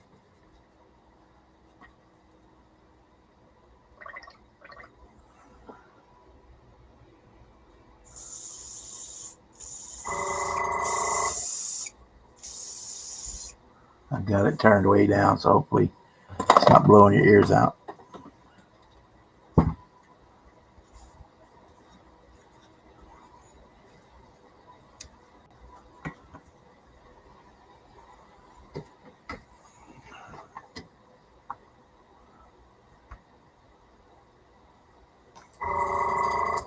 Weasels with a C Canelli in here.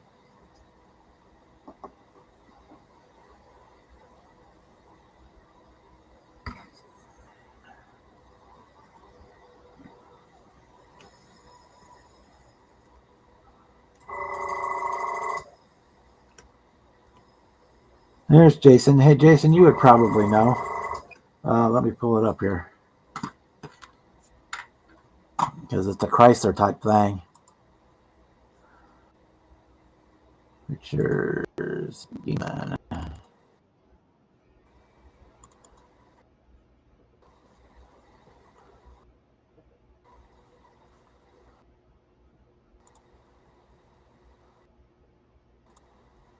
No. There.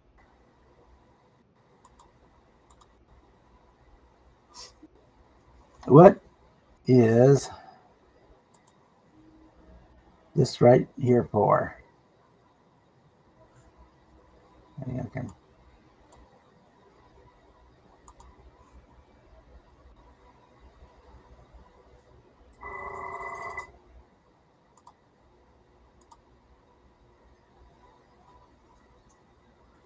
It's on that Dodge 446 pack. It looks like where you'd hook the gooseneck for the radiator, but it's not. For like the thermostat, but it's not. What is that?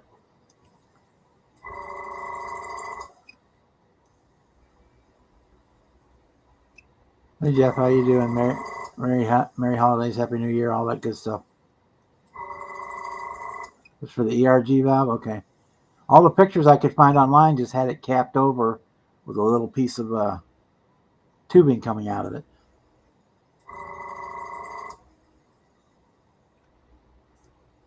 Hey Jimmy.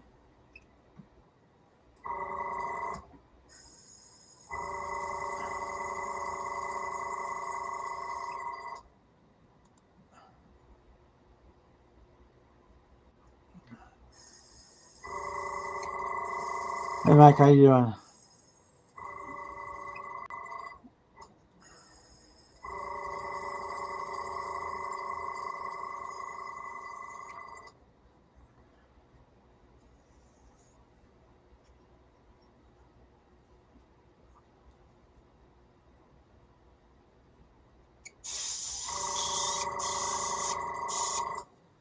Okay, there we go. Cleaned it out.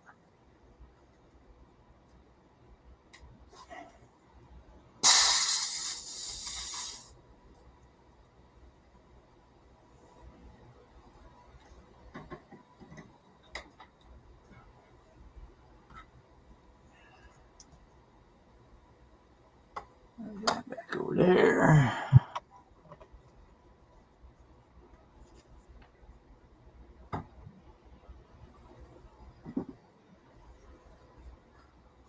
I'm not starting it off right because if I start too early, by the time midnight gets here, I'll be 3 sheets to the wind.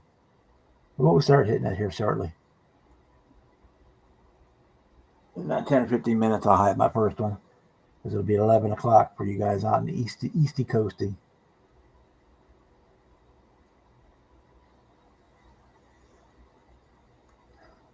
I know. I sand my lines and do any filling, all that stuff. But it's something I didn't always do. Yeah, the more time you take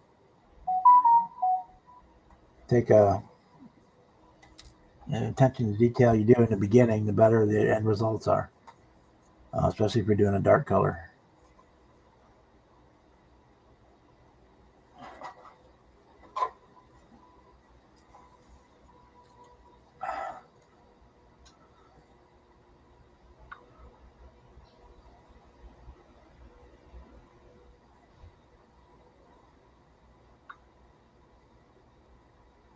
Oh, okay. I'm sorry. Yes, it's not. Oh, he's not there no more. Okay. It doesn't ping. I apologize for that, Joey. It doesn't ping on this restream when somebody comes in. Just the little number changes on the corner of the screen.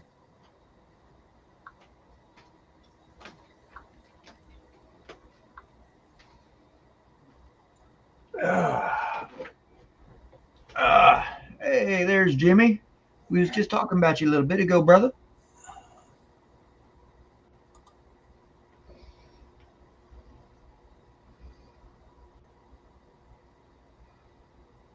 I apologize, Joey. If you're still in there, just come hop in again. I'll get you in there. Using this free stream, it doesn't ping like StreamYard does when somebody comes in. So if I don't catch the little number change up the top of the corner, then I don't know you're there.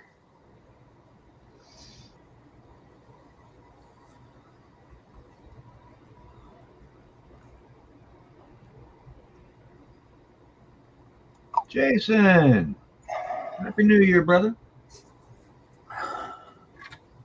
Hey, Bob, here's somebody you could ask about that. I did. He said it was the ERG valve. Oh, okay. While you're out paying the water bill. I wasn't paying the water bill. I was getting some nicotine.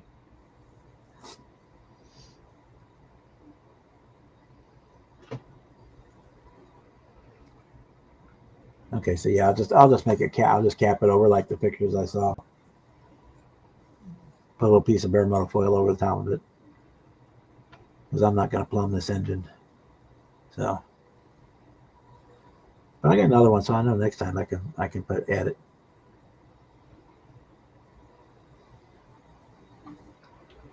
Oh, a little bit of this, a little bit of that.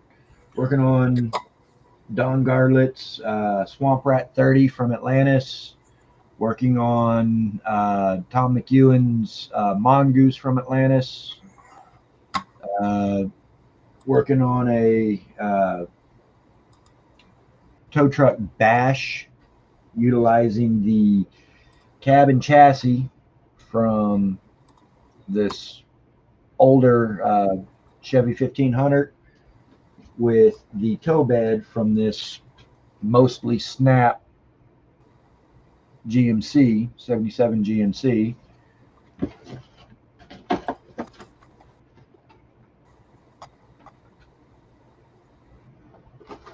Oh, just for that, Mini Mike. There you go. I know you missed them.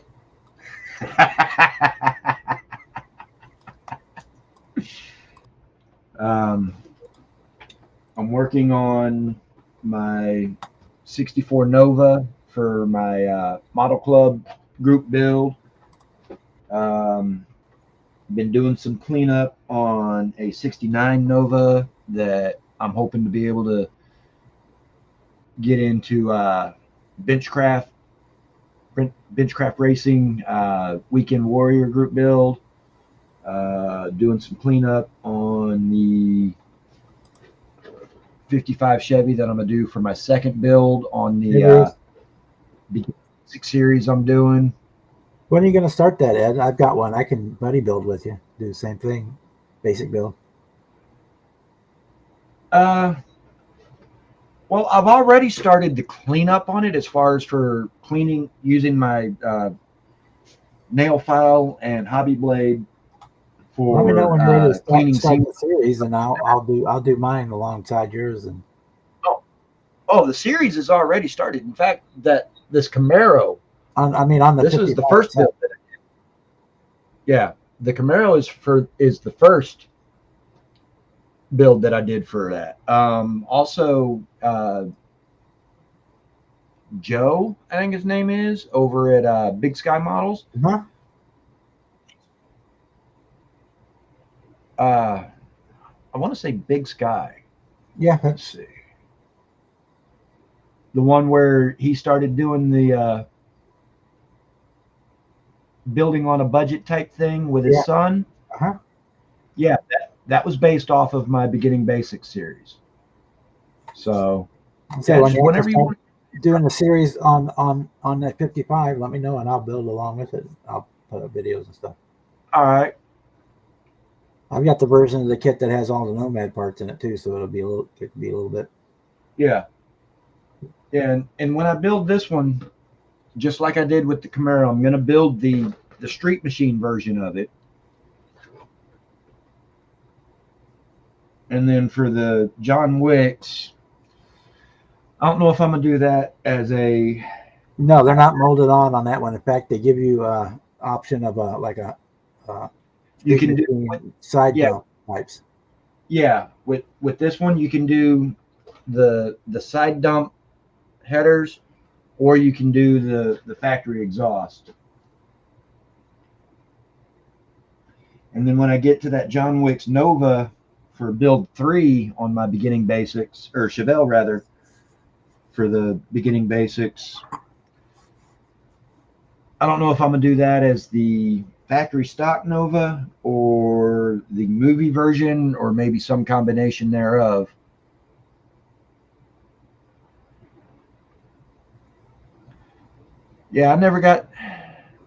Yeah, Sluggo, I never got to meet Big Daddy, but I have met John Force.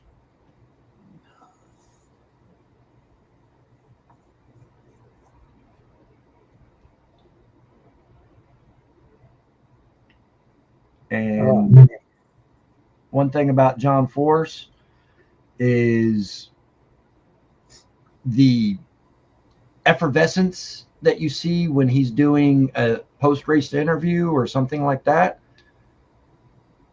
You meet him in person in between runs or whatever, he's just that bubbly. He's just that effervescent.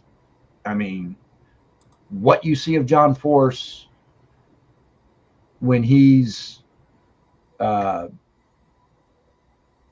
doing an interview on screen or whatever, that's what you see when you meet him in person. That's just how he is. So,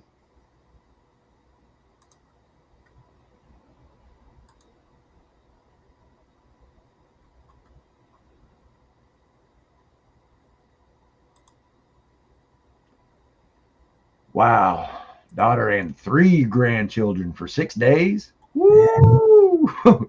Yeah, You lots love of your kids, but God help you. After 6 days, you give me. lots of luck.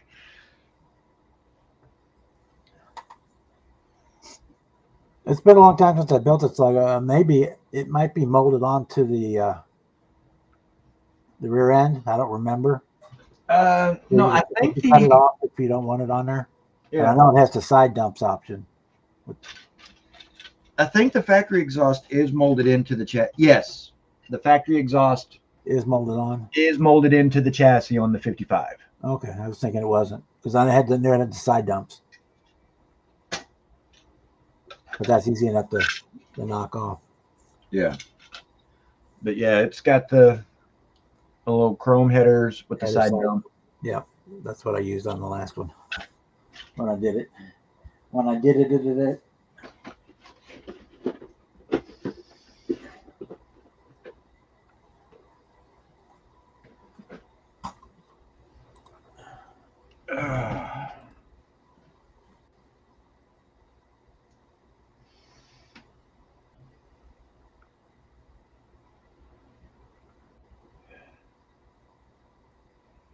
Yes, he does. Sluggo, yes, he does. John Force, like I say, with John, when you're watching an NHRA event or whatever, and John is on camera, what you see then, that that's not an act, that's not a put on, that's John. And then, of course, there's the fact that Mr. Force just does not know how to make an ugly daughter. I've met Ashley, I've met Courtney. You know, they are just absolutely beautiful, beautiful women.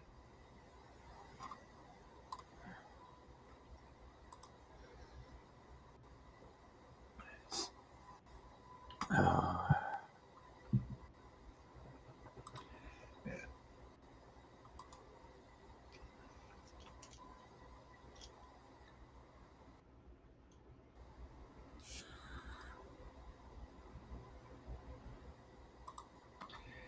Yeah, new puppies can be interesting.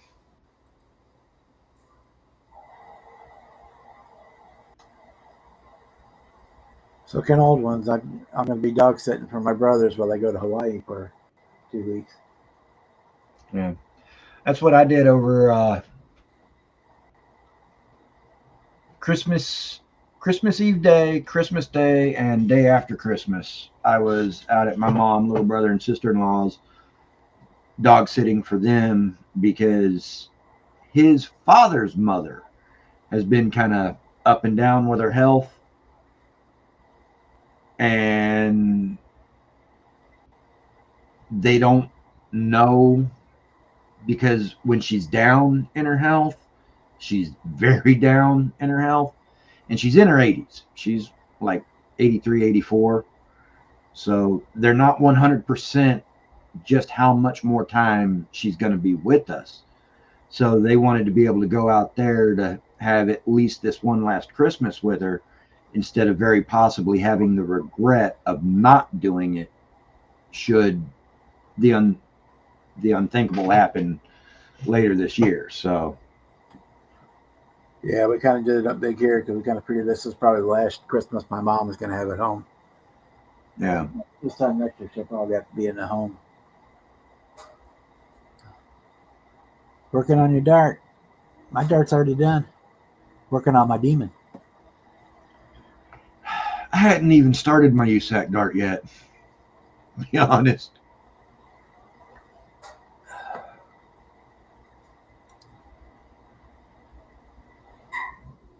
I have not even started that one yet. Yep, I'm getting ready to go get my jar of corn here in a second. We're gonna have to go pay the water bill in a minute. I'll bring it back with me.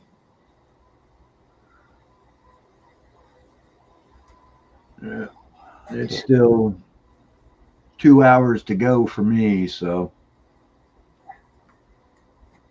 I'm gonna let my Stella Artois sit in the fridge for just a little bit longer.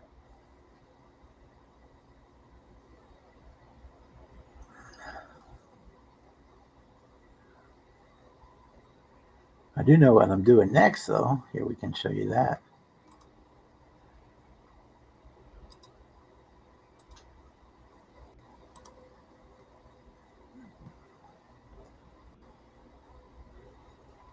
Ooh.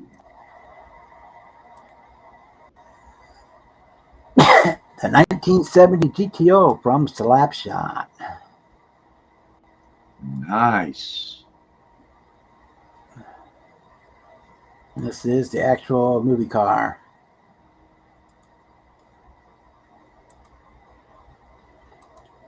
It was basically 100% stock except for it had torque thrusts on it, and one was in the movie.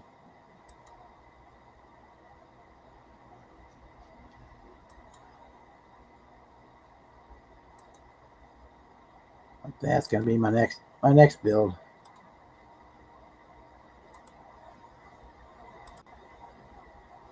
I'll be right back. I'm gonna go pay the water bill and get my jar. Mini Mike, at least you started your USAC dart. I hadn't even started it yet.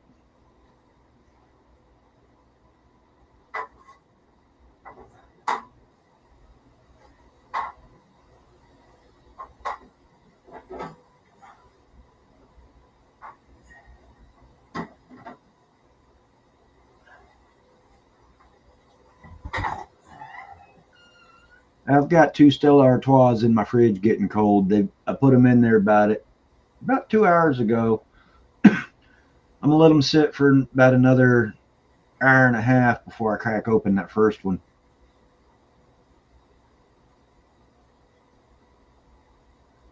And until then, I got a pot of coffee to drink. About half a pot now.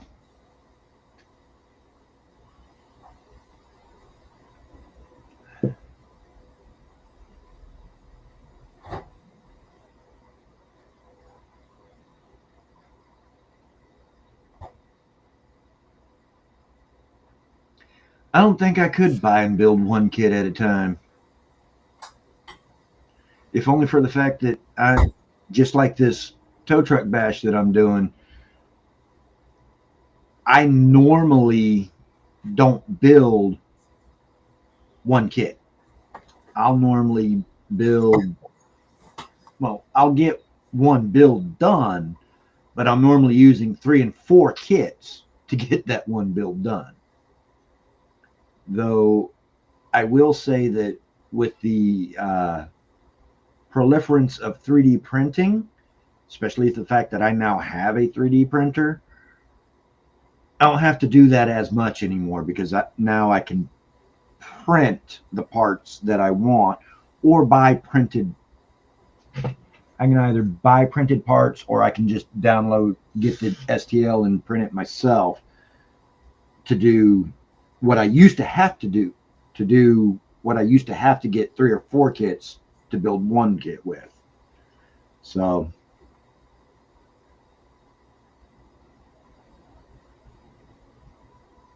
woo. Yeah, that's rough, Jimmy.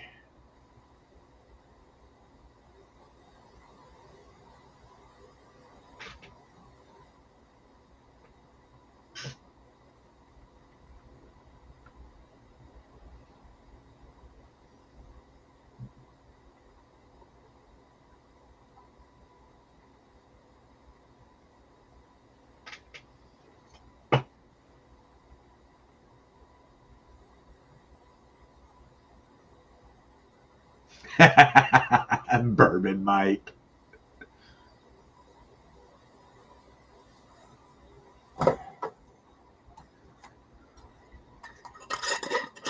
Well, y'all can see a portion of my stash over here over my shoulder. And then I have more stash back here. I have more stash right here. I have more stash over there. And as y'all have seen, I'm working on like 3, 4. Well, let's see. There's the 2 rails, the tow truck bash, the 64 Nova. I'm working on a Kenworth W900. And that's just stuff that I'm actively working on. I have other stuff that's been started and kind of set to the side and just stuff like that. So, yeah, I'm a multiple kit at a time guy.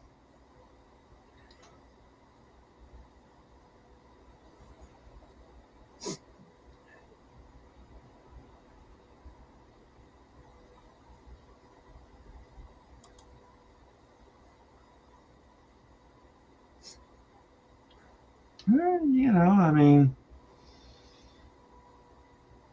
if the bartender's good looking and wants to flirt, you just got. Yeah. One of the reasons I don't go to bars. Just saying. Yeah, Mike, here's mine right here. I don't have a whole lot, but that's more than enough to get me where I want to be. Little corn out of Kentucky.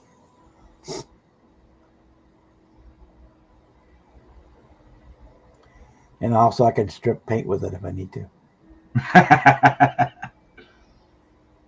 That would be a waste of good booze, but it could do it. Yeah. If that is what it looks like it is, yeah. It is. I ain't got no tax stamp on it either. That's straight out of the hills. That's that home brew. Yeah, that's the real thing. Ain't no Smoky Joe's.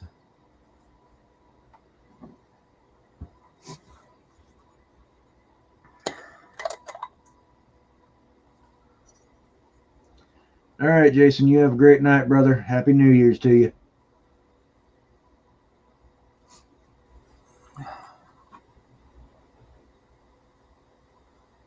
All right, Jason. Happy New Year's. We'll see you next week or Thursday. I guess you guys will be on Thursday night. See you next year, Jason. I pretty much only have one kit. I'll take it back. 2 kits on my shelf of Doom. Uh, and the one it was just it wasn't fitting at all, and it kind of got relegated. It was an ancient kit, so it wasn't very good to begin with. Yeah. And the other one I got distracted and it got pretty much got busted, and I never went back to it. Both of them were ships, by the way.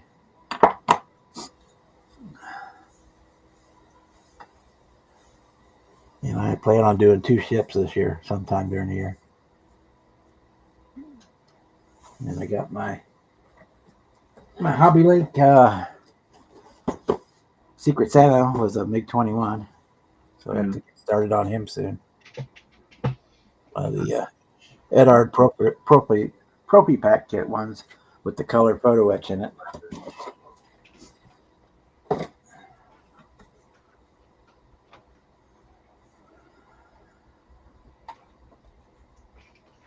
Yeah, I've got 4 1/48 scale birds.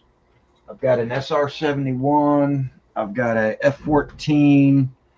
I've got an F-4, and I've got an AH-64. And I'm eventually going to get them all built. And then that way, when I do, y'all may have noticed United States Navy on my mug. 5 years, United States Navy. So F-14 is my Navy bird. SR-71 is my Air Force bird. AH-64 is my Army bird. And the F-4 has build options for Air Force or Marine, and I'm going to build it as the Marine version. So that way, I'll have a bird for all 4 branches. And yes, I was in the service at the time when it was 4 branches. Well, 5. No, sir. Coast Guard. No, sir. At the time I was in the service, Coast Guard was DOT. They were not considered military. They were DOT.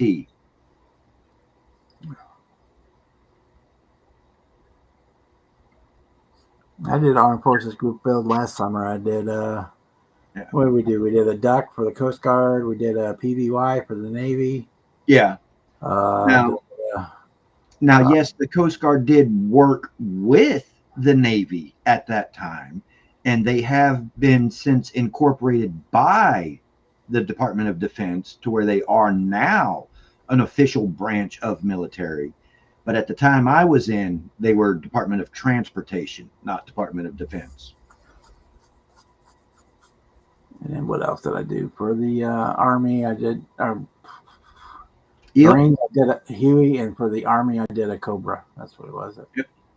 United States Navy, taxi service, United States Marine Corps. Wasn't for us, Marine Corps wouldn't get nowhere.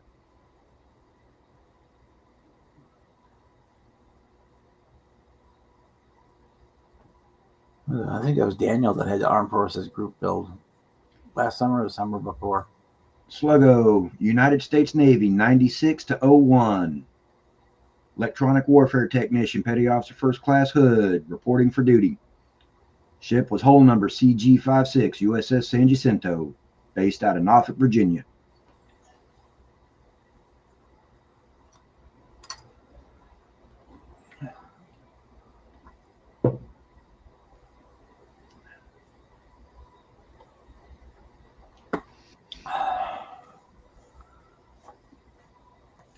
Well, you know, a lot of people, especially Marines, like to say that the Marine Corps is the first ones in.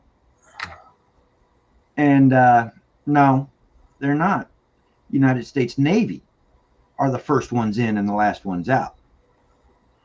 Seabees, that's a Navy division. That they're the Seabees, they're Navy. They're the ones who go in and build the roads and the runways that the Marine Corps uses when they get dropped off. And then they're the ones that go back in and destroy those roads and runways after the Marine Corps pulls out. So the Seabees are the first ones in, and the Seabees are the last ones out. So it's United States Navy, baby.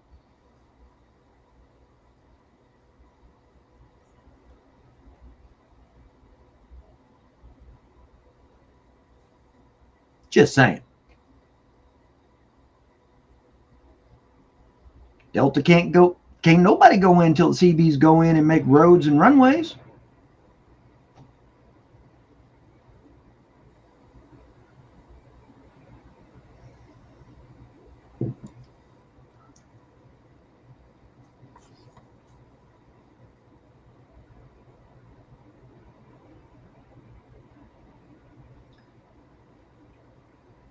And you know, being a sailor, well, former sailor, I give the Marine Corps hell. I rag on them and I give them hell.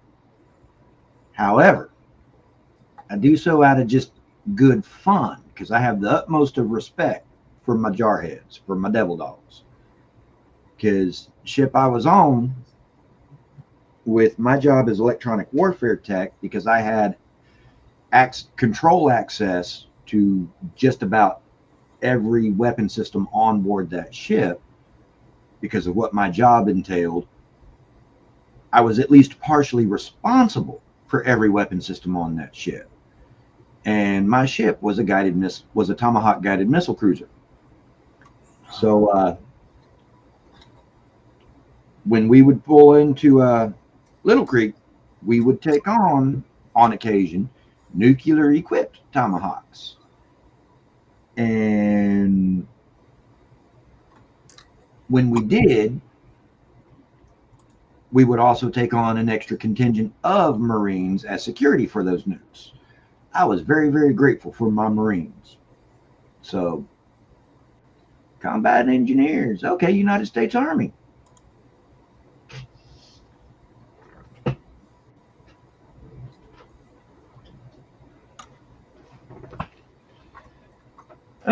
You know, it's actually Sluggo. I'm going to say it's probably kind of a mix between combat engineers and Seabees, because the Seabees are the military construction crew. They're the ones who operate the bulldozers and the backhoes and all that. So, and veteran to veteran, sir, thank you for your service.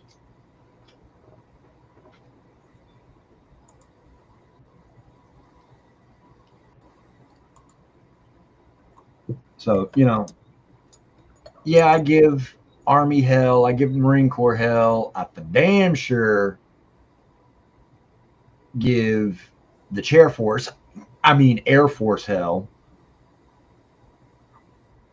But you let me catch a civilian being disrespectful to any veteran, regardless of branch, I'll get up in that civilian's face. I'm just, if it wasn't for those of us who volunteered to serve, those civilians that want to bash the military and bash the veterans and be disrespectful to us, they wouldn't have the right to do that if it wasn't for us. So,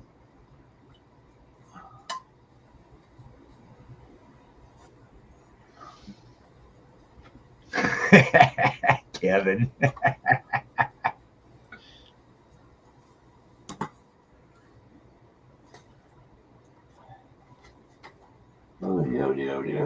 Time is 10:18, 11:18 for you guys out on the East Coast.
Silence! I kill you!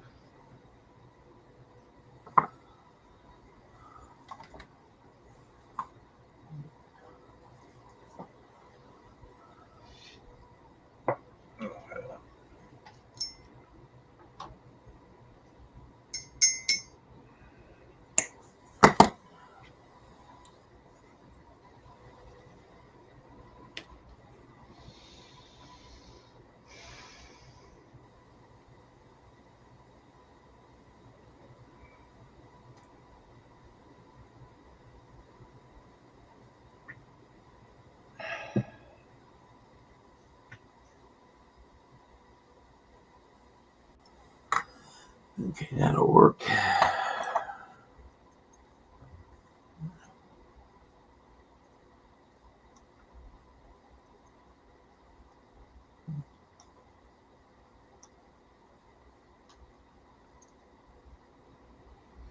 It's dipped on them. Even still doing comedy anymore? I haven't seen anything in a long time.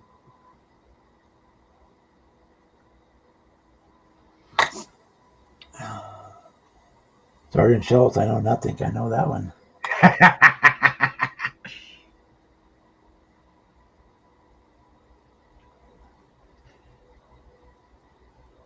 Are we maybe showing our age by knowing what Hogan's Heroes is? No, it's still on TV land. Very much in rerun. TV, I guess it's on me TV now. I don't even, it's still TV land doesn't even still exists. It's been changed to something else.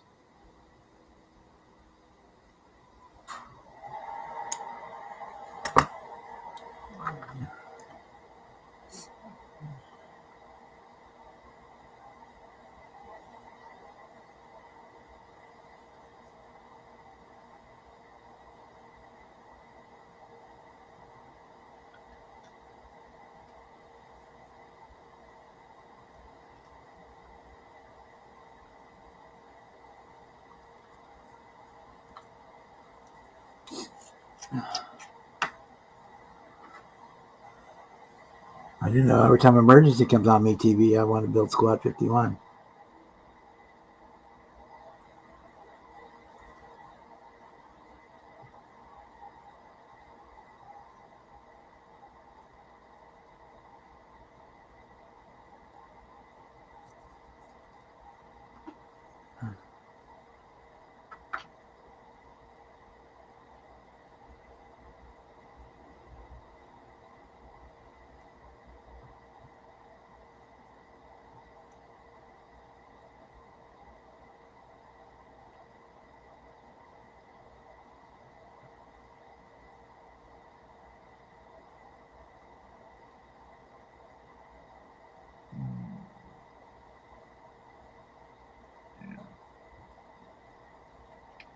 Damn.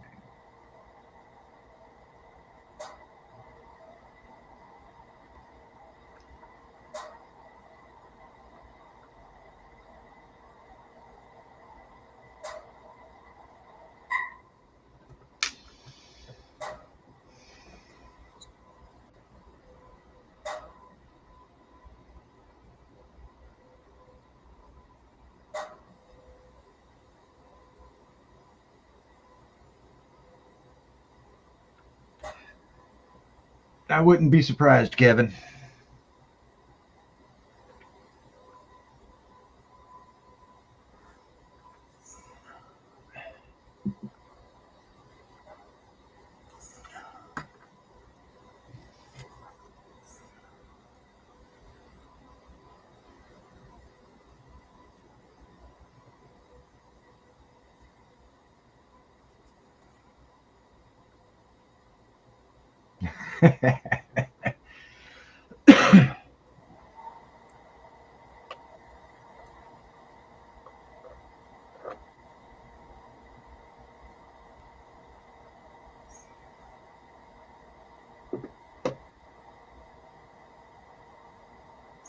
That's the thing about coffee.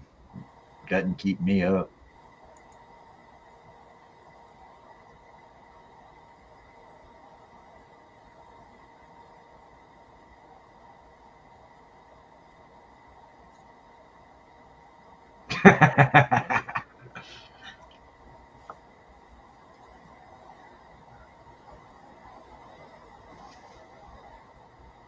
Yeah. We all know Jimmy's our little potty mouth of the group.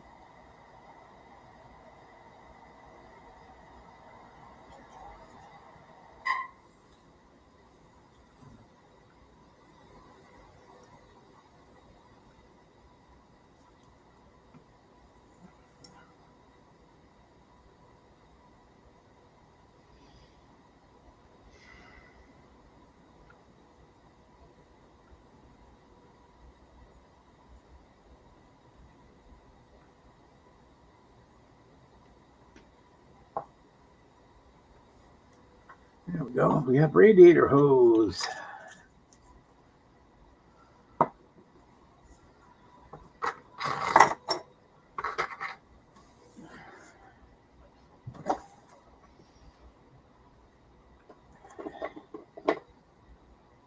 Gloss black. No, I don't want gloss black. I want black gray. Where's my black gray?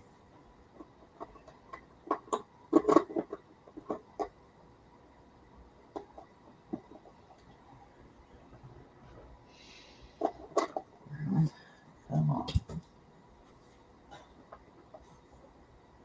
It is probably the second most used color that I use is black gray.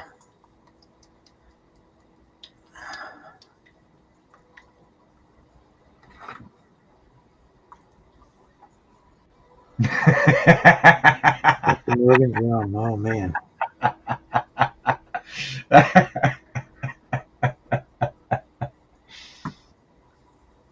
Speaking of which, cheers everybody.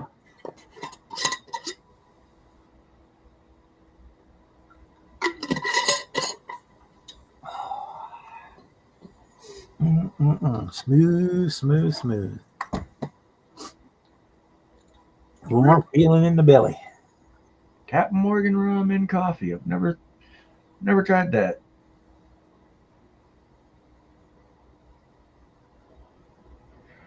Actually, no, I'm not. Here in Houston, we don't get snow. We don't need a plow truck driver. We're supposed to get snow here this week.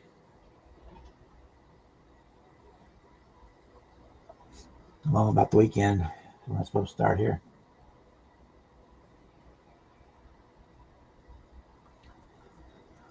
I don't even think we have plow trucks here in Houston. No, you don't. The quick way to tell is if you got reflectors in the middle of the lines on the highway, then you don't have snowplow trucks. Yeah. Now, we do have a very limited amount of road sanders because we do every once in a while get cold enough out here for our bridges to freeze. So the road sanders will pull out and sprinkle sand over the bridges. But yeah, no plow trucks.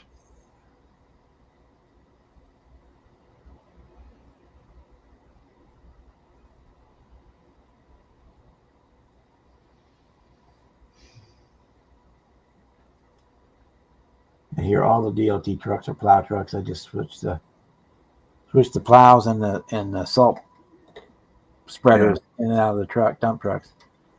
In the summer they're hauling gravel and asphalt, and in the winter they're hauling salt. Yeah, it's supposed to get snow here this weekend, like Saturday into Sunday.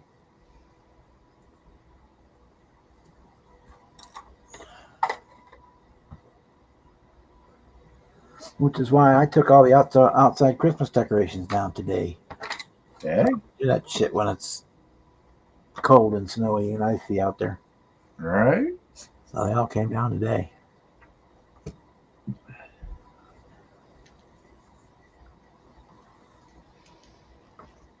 Which normally I leave them up for about 2 more weeks, but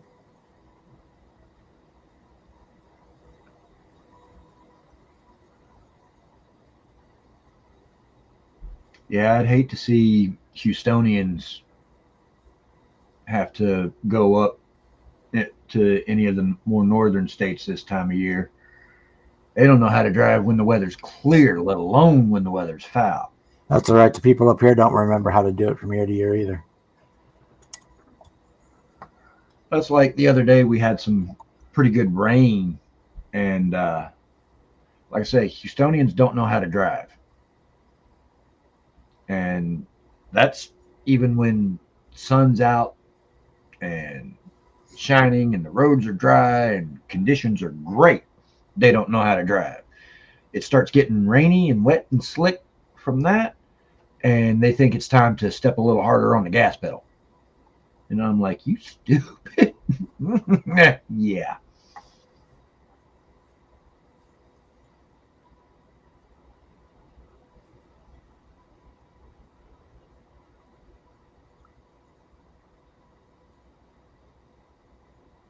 Well, Kevin, if I were to try and get snow tires here, they'd melt before I even pulled out of the parking lot.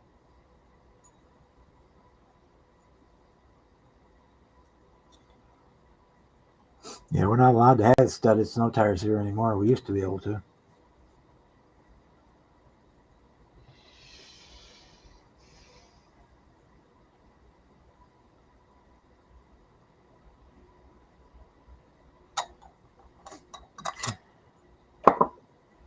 You could run it from November through the end of March, but you can't have it here at all anymore.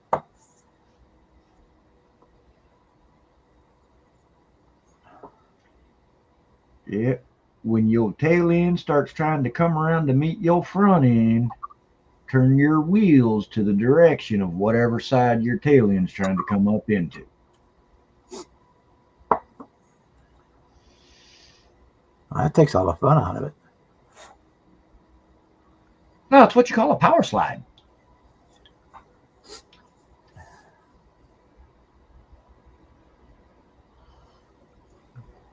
Especially once you get your rear end to come loose and start trying to come around and you step a little bit harder on that gas pedal. Yeah, that's fun.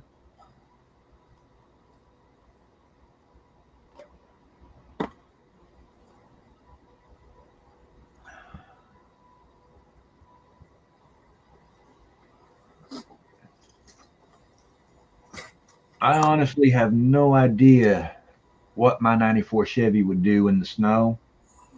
It doesn't snow here. I've never had to drive her in the snow.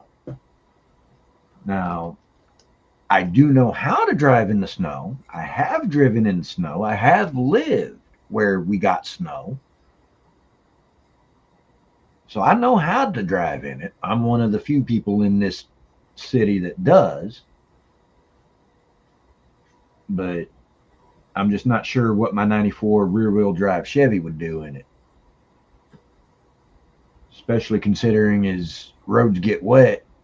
If I'm at a stop sign or a stoplight and the roads are wet because it's raining or whatever, when I let off the brake, I don't touch the gas. Not at first. I let the truck start rolling a little bit, and then I put my foot on the gas. Because otherwise, I'm going to spin my tires. Yeah, pickup truck, you just throw yourself half a dozen bags of sand in the back and drive sensible, and you do all right. What you got to watch out for are the idiots in the all-wheel drive stuff, the sports utes, all-wheel drive sports utes that are Broncos and stuff that think they have four-wheel drive, that they're invincible. Those are the ones you got to watch out for. Yeah.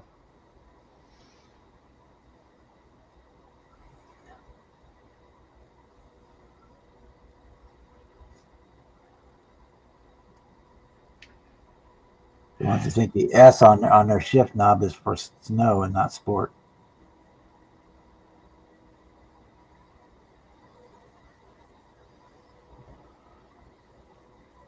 Jeff, that takes all the fun out of it.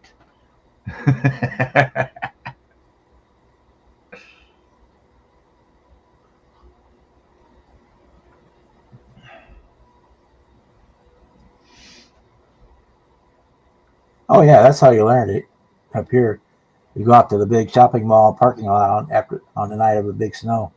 There's 4 or 5 inches of snow out there, and you just go to town. Learn what the car does when you do different things, and figure out how to. The only thing you got to watch out for is the light posts. If you stay away from the light posts, you're all right. Yeah.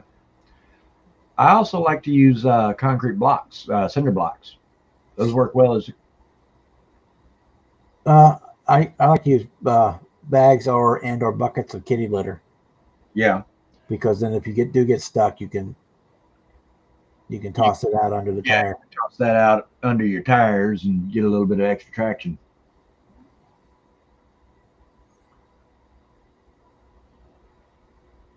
And when it gets wet, it turns into like a kind of a sticky paste kind of stuff, and you get a little extra traction with the kitty Yep. litter.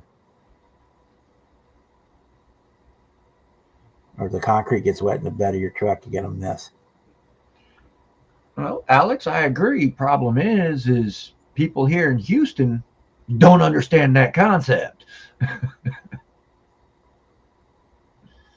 Yeah, light poles, trees, um, concrete dividers in between highway lanes. K-rails, yeah. K-rails will mess your shit up.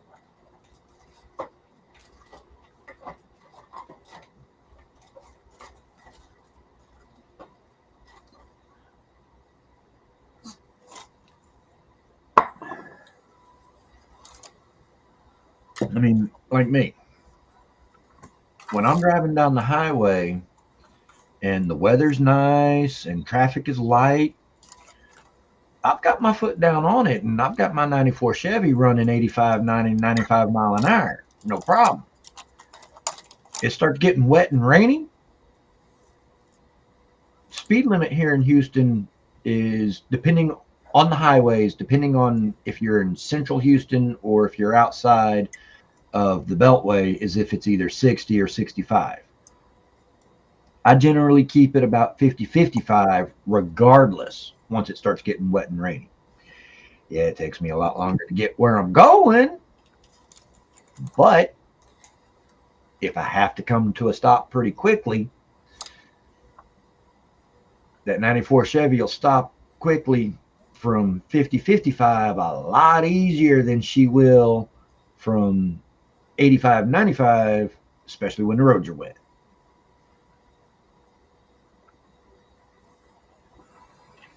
All right, Schlugo. See you next year, brother. Have a good night. I hope so. I have a feeling it's going to be a dumpster fire, but we'll see what happens.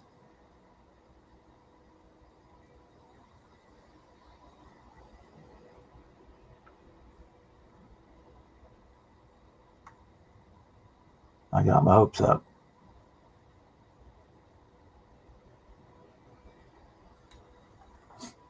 Okay, there they are.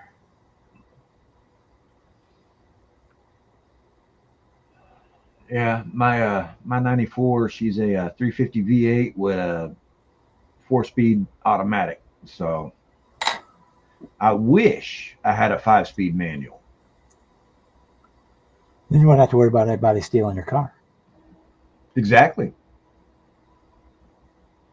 Because can't nobody these days drive a manual. I can, but my knee can't anymore. My knee can't handle it no more. I grew up driving 3-speed on a tree, so there ain't nothing. Pretty much nothing I can't do. I drive, but boy, my knee just can't handle it anymore.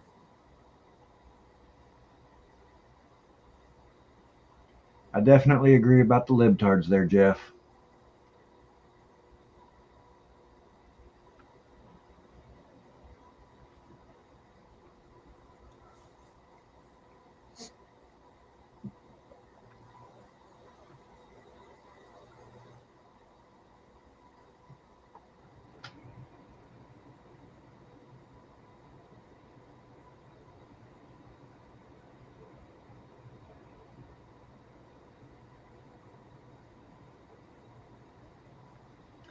It just ain't no fun driving normal speed limit, Edward.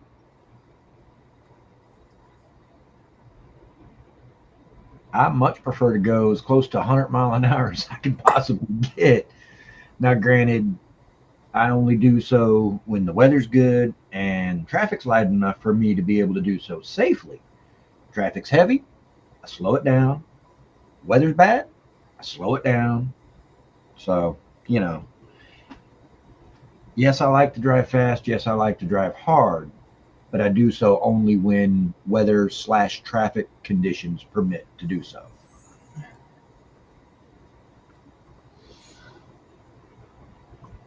Bad weather, bad traffic? Yeah, no, it ain't nowhere near as deep in it.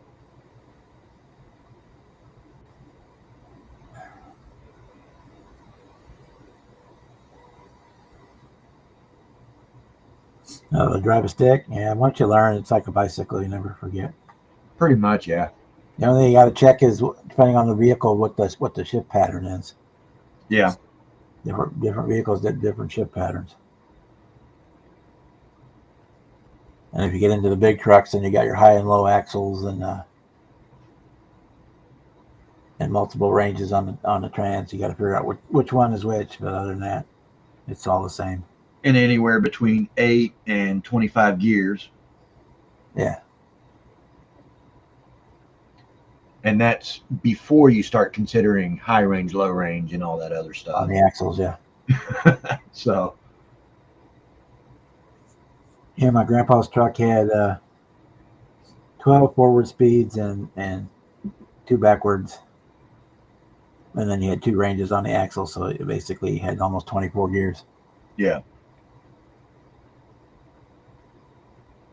But even with that, you go from like third low to four high, and then on up to, unless you were running a super heavy load, you could skip most of the gears.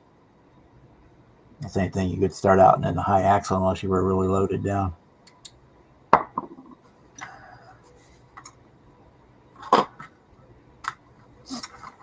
But yeah, I learned on a 3-speed on a tree on a '68 Chevy pickup truck. Oh, wow. 3-speed on a tree. All our farm trucks really had 3 speeds on it. So I technically it was probably an earlier truck than that because the farm truck, the earliest street legal truck was a '68 Ford Chevy. Yeah. All the farm trucks, most of them all had 3 speeds on the tree too. All the little ones, the big ones had four shifters. Yeah. It was probably more like a '48 Chevy that I learned to drive the stick on in the farm. Yeah. I learned in a 83 Chevy square body 350 with a 5 speed. And my neighbor that taught me how, the way he taught me, he drove, he had me get in the passenger seat, and we drove to a Walmart parking lot. This was back before Walmart supercenters, and it was on a day that Walmart was closed. I think it was like a Sunday morning. Parking lot Yep. was empty. Stops the truck, put it in reverse, sets the e-brake, shuts the truck off. We get out, switch places. We get in the truck. He has me start the truck, take the e-brake off, shift it over into first, and then for the next hour, I went from dead stop up to about 15 mile an hour, and then back to a stop. Back up to 10, 15 mile an hour, and then back to a stop. And he would not let me touch that shifter until I could accelerate from dead stop to around 10, 15 without bucking and jerking. And then after that, he had me spend about an hour shifting from first to second back to first. And that's how I learned how to drive stick.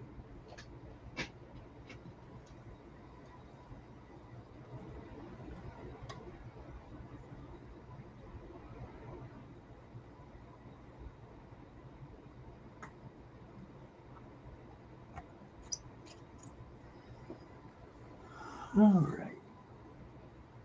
We are 15 minutes away from the East Coast being 2025. Woohoo! Yeah.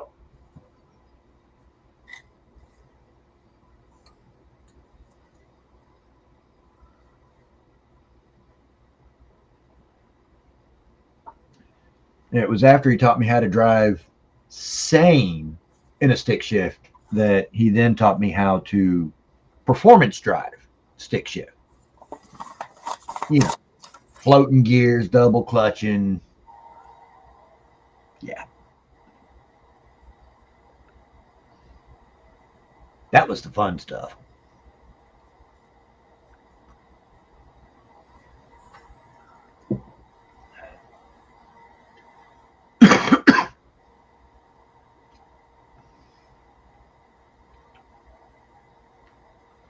Yeah, but were you 9, Alex? 9 years old?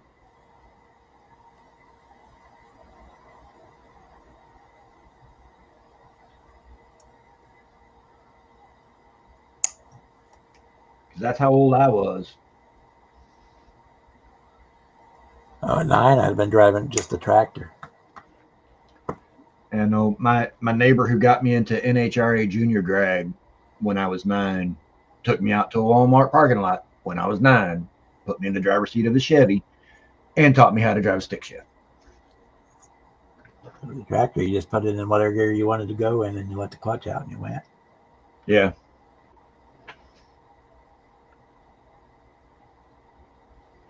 And then, of course, if you wanted to go just that little bit faster in that gear, then you could step on the gas. Well, accelerator, because most tractors are It was diesel. on the steering wheel. Oh, okay.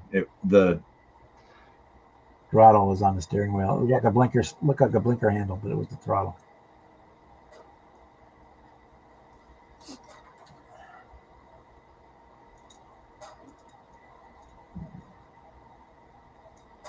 If you were real slick or going downhill, you could actually shift gears while on the fly, but otherwise you pretty much just stop and shift gears. Yeah.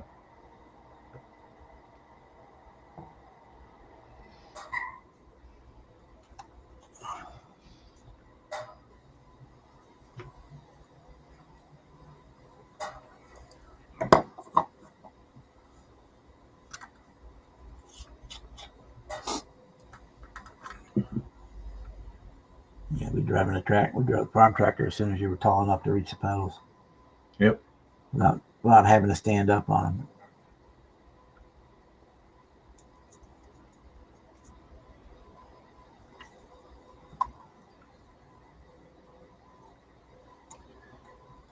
Though I do have to say, I do agree about the paddock, aka big old empty field, especially if it had been raining recent and it's kind of muddy and slick.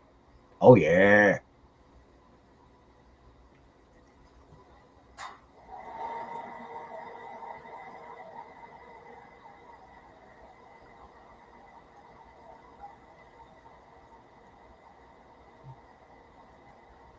I got about 10 minutes till the East Coast hits 2025, y'all. Yeah.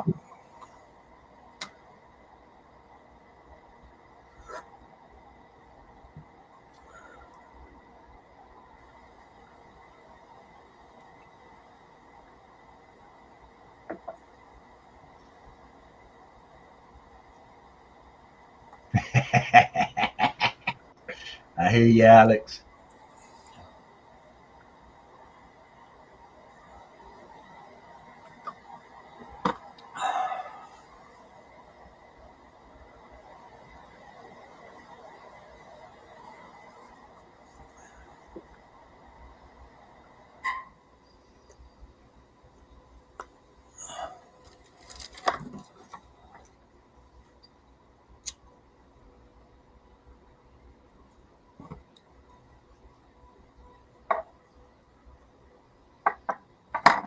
Part of the reason why I want to find a manual transmission to swap out into my truck is so that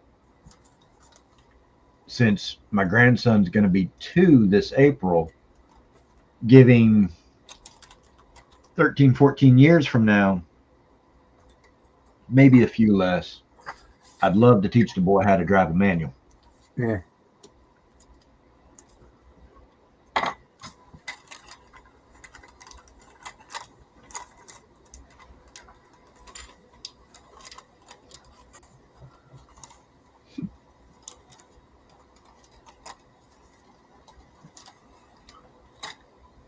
Yeah, when I started driving, automatics manuals were about 50-50. Yeah. You know, the bigger cars, luxury cars, all had autos, but a lot of us, your Mustangs and Camaros, all the Pintos, Vegas, all that kind of stuff, almost all of them had manual transmissions. Yeah. Escorts, Volkswagens, all that.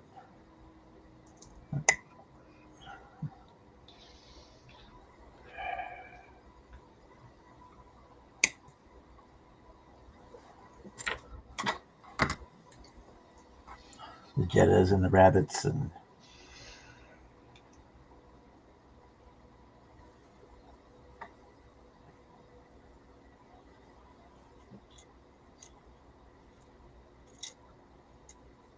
it was probably what mid '80s when automatics became a standard and standards became optional on most cars. Yep. And that's actually where the term standard transmission came from, because the manual shift, the reason why it's known as the standard is because it was standard equipment, whereas the automatic was an option. But now, like you just said, King Bob, automatics are the standard, unfortunately.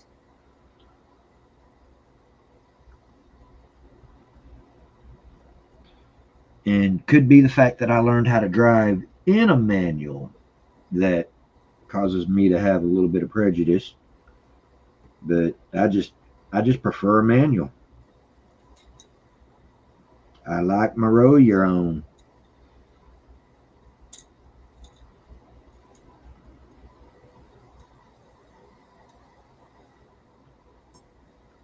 And most of my cars had manuals until I got to where my knees were so bad that I couldn't do it anymore. I go into the city or something, I couldn't walk the next day because my knee would hurt so bad. Wow. I'm operating the clutch all day long.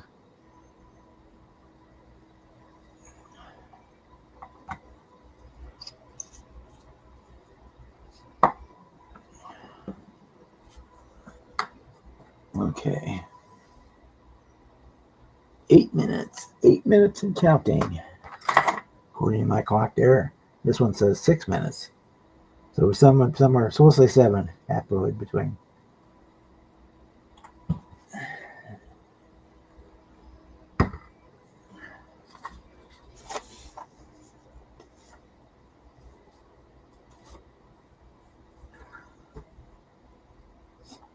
Okay, I still got to do bare metal foil on that tomorrow.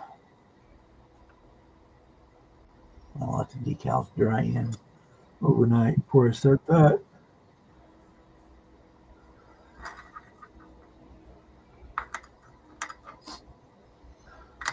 This little demon kit is basic, but it's actually fairly nice.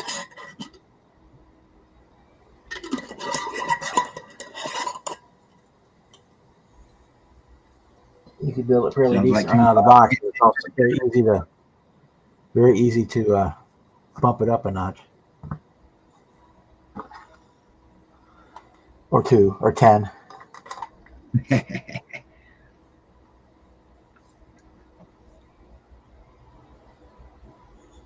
Considering that the the front section of the chassis and the interior is about the only thing I'm using from this kit. Everything else has come from somewhere else.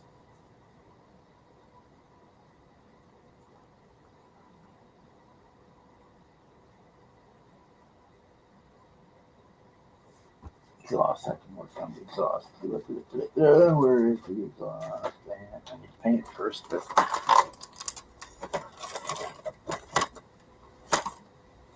this.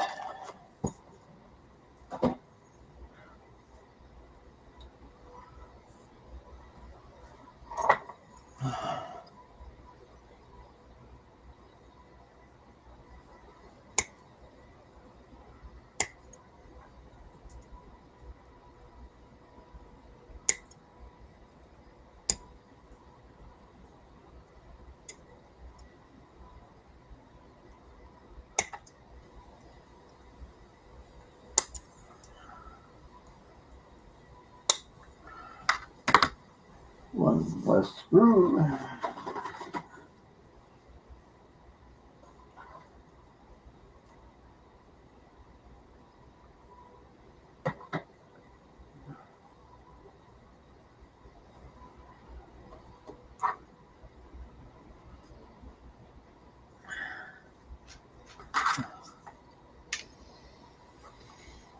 Yep, AT&T says 3 minutes, I believe. Yeah, that's what my computer screen is showing, and it's on AT&T. So, and my computer screen will pretty well match my phone, which is T-Mobile, and my phone is showing 2 minutes. Yep, mine says 2 minutes now also. And that's what my computer screen shows. So, yeah.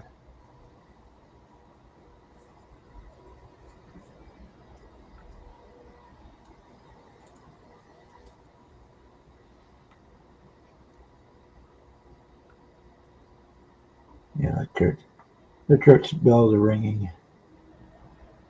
So it's 11 o'clock for them. It still says 2 minutes there. Okay.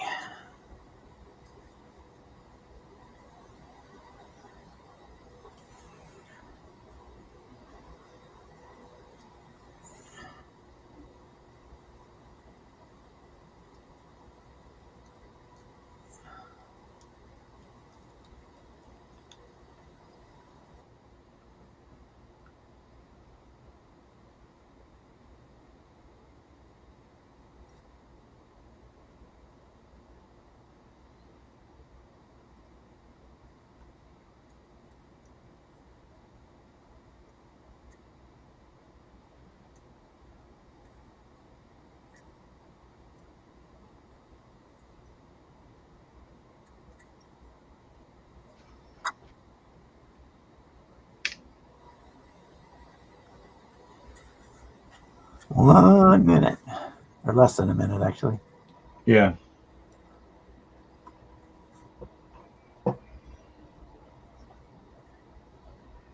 You don't feel different?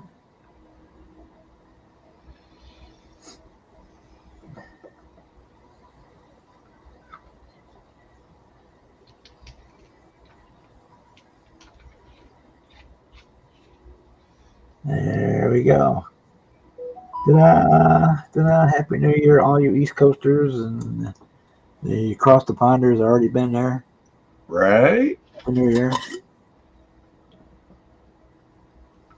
We got 1 hour to go here. So. Yep.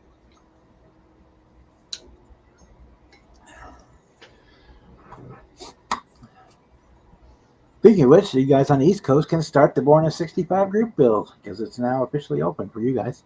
Right? You build anything you want as long as it has to do with 1965.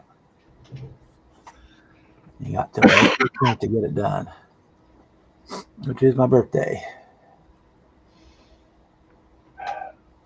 Do I have any 65s? It could be anything like, for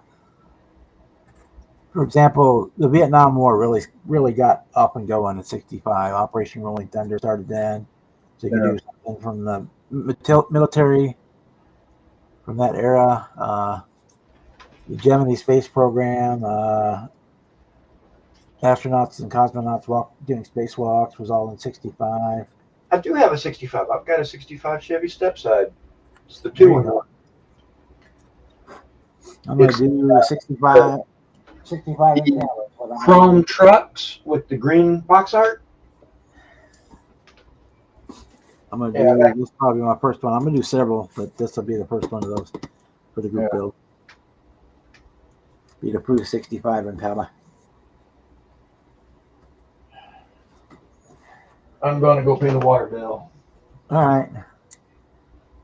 That's again a Happy New Year to those guys on the East Coast.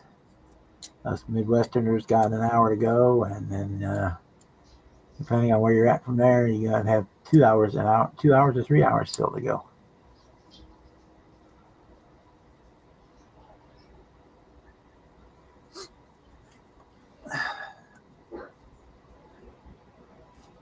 Let's see. Oh.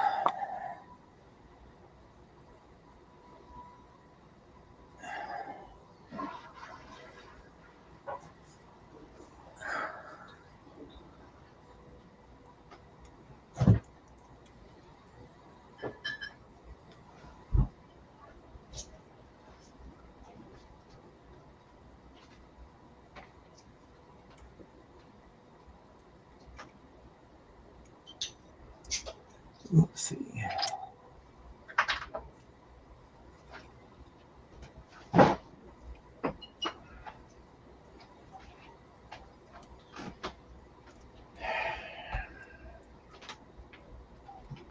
Oh.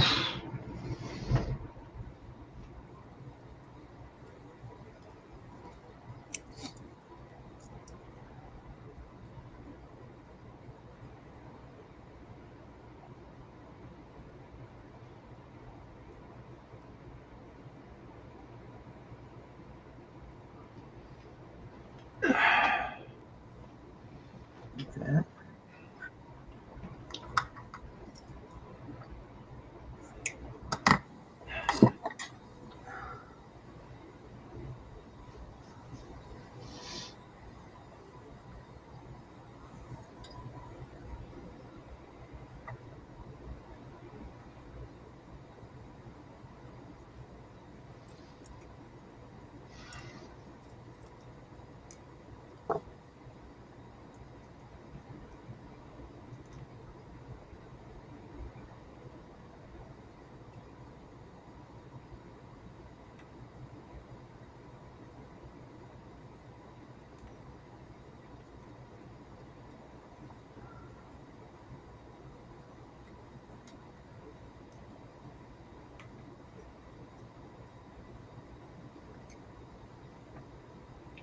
Cheers, Alex.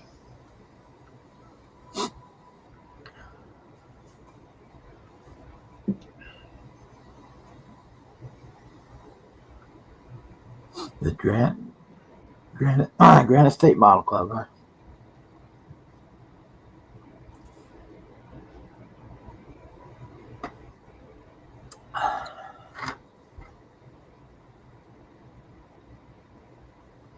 Let's see what parts we got. Let's see if we can, what we can rig up. I can go to my parts boxes.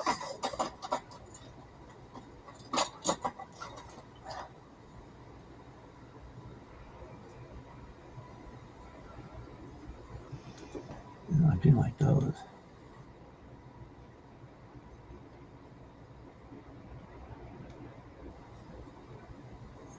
Yeah.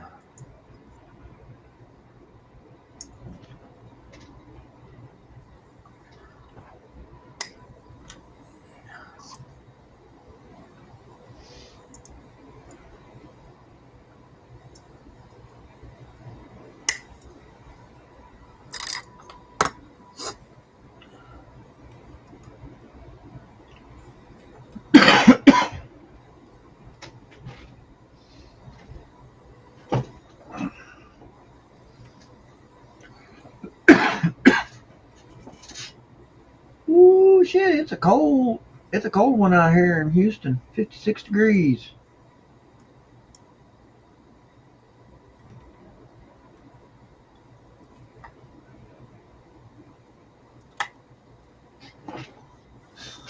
That's cold for Houston. It is probably like 20 here, something like that. I bet. I haven't looked.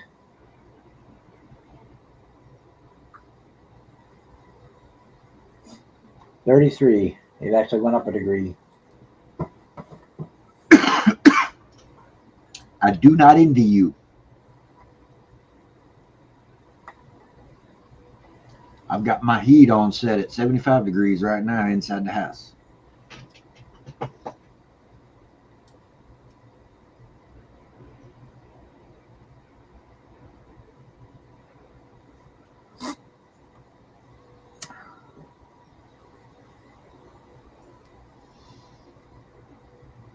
And I agree with Kevin. Models are models.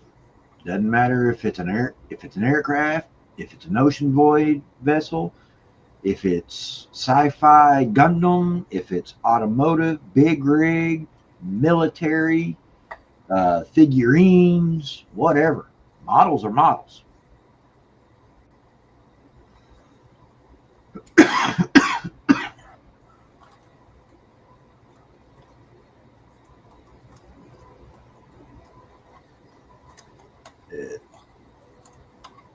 Apologies, Alex, but I have no clue what 28 degrees Celsius turns into for Fahrenheit here in the States, brother.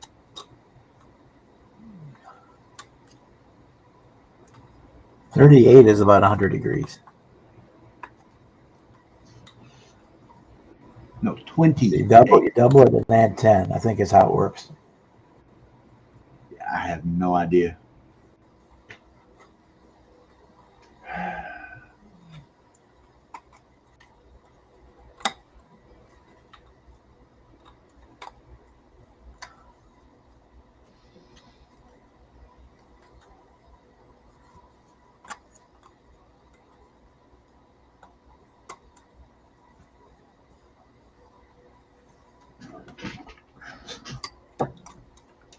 Yeah, I may try my hand at putting together a tank one day. It'd be nice if I could find one in 24th or 25th scale.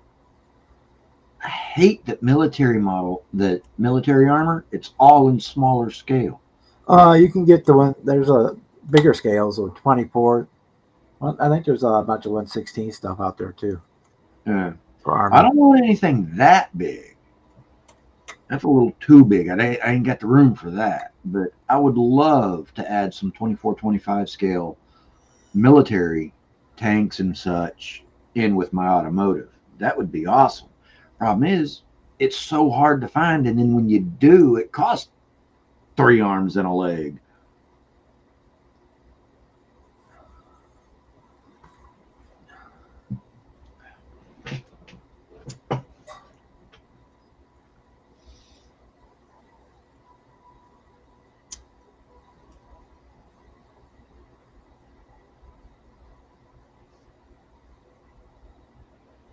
But 135th is not small for armor.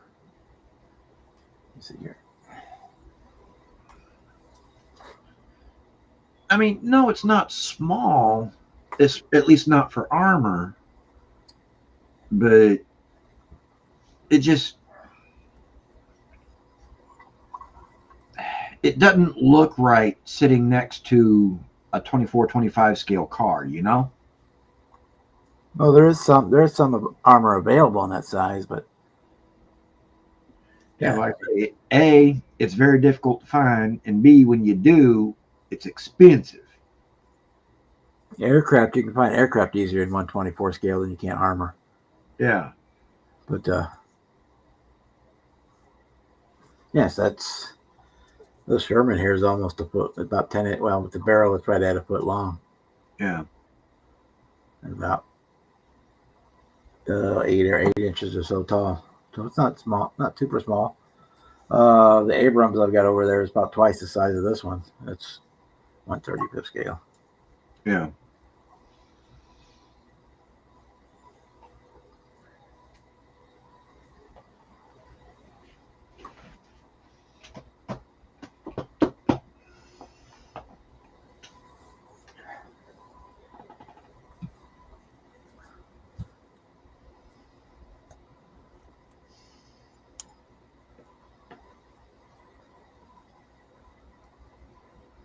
Yes, that won't work.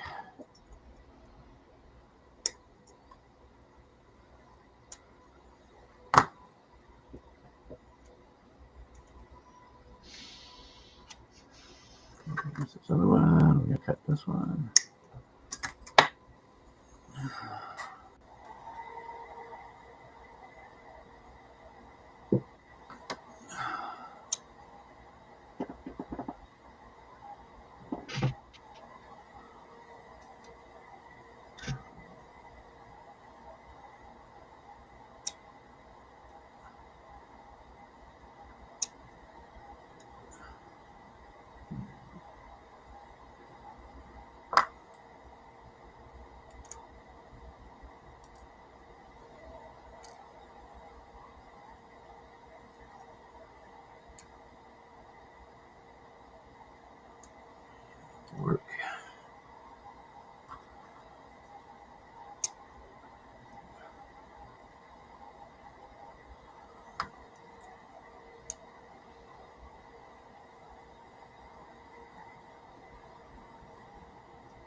Yeah, it's not very surprising there, Kevin.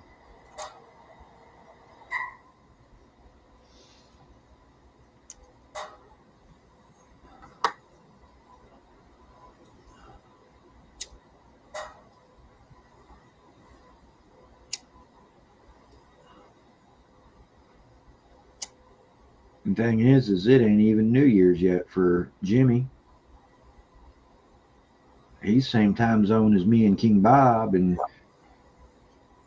we still got 45 minutes to go.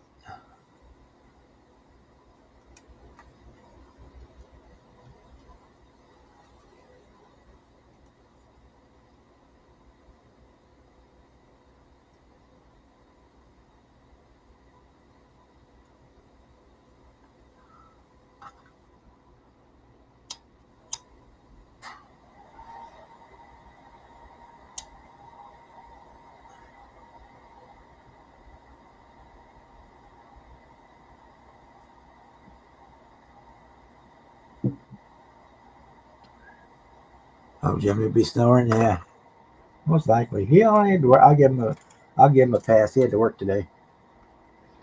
He worked all day today, so if he does go to shut down early, I won't hold it against him.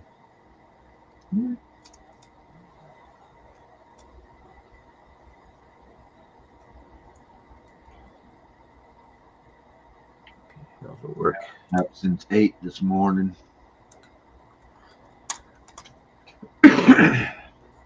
Took 2 hours to actually wake up and be awake. And then after that, I clocked in and went to Restaurant Depot, bought some supplies for the company and whatnot. Got back, unloaded my truck, put everything away.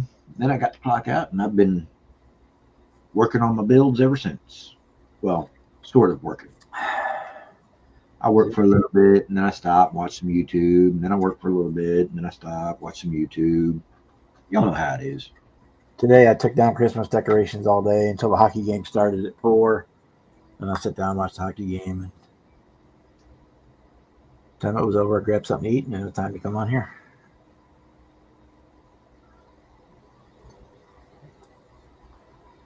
Yeah, but listen, at least he's not on stream sleeping. Right? Oh, it was funnier than hell, though, when Brian got a screen cap of him and posted it. Yeah.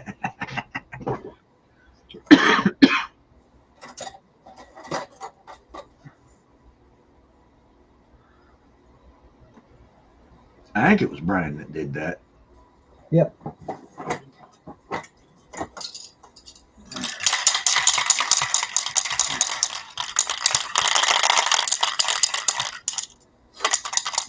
Oh, Jimmy and Terry.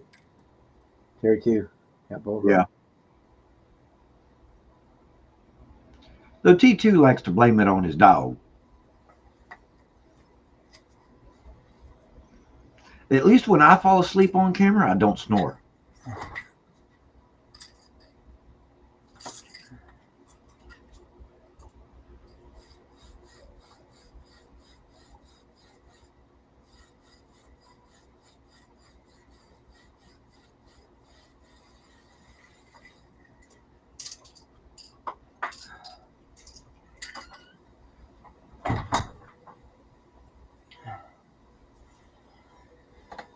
Okay, there's our exhaust dumps. Let them dry and get them painted later.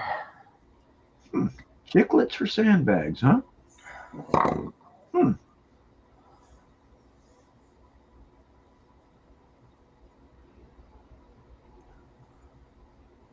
Yeah, it depends on the scale.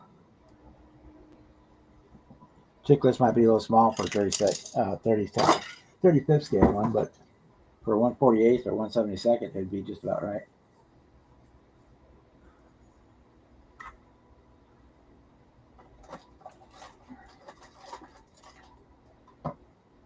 I repurpose lots of stuff, so yeah.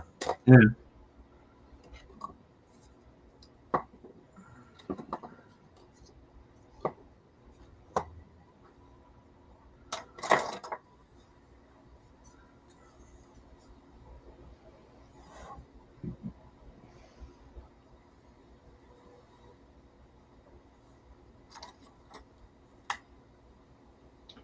Later, Jeff. Happy New Year's, brother. All right.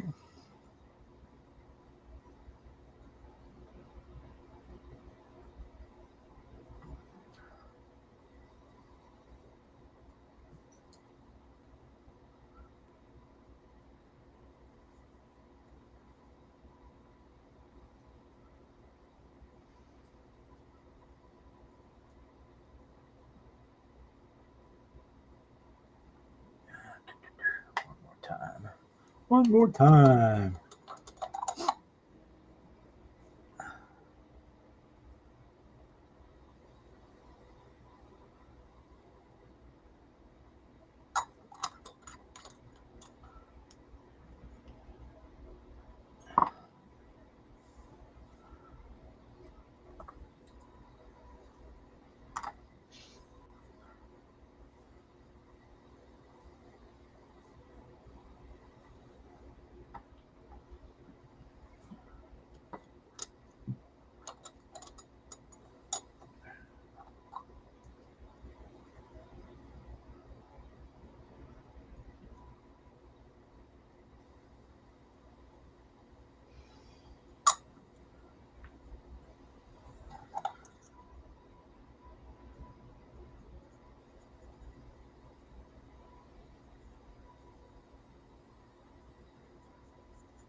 I wish they would have deleted that stuff. It was so much nicer in the old days. Walther Solvaset. There wasn't a decal that couldn't conquer. Right. They don't mix it nearly as strong as they used to. Yeah. And even at that, Solvaset's still a lot stronger than the stuff I use. I use Microsol Microset. Yeah. Which ain't nowhere near as stout as Solvaset.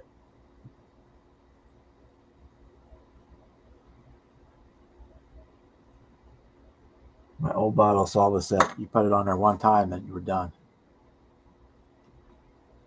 You'd look like the decal was ruined because it would all wrinkle up almost like a ball, and it would lay back out as it dried.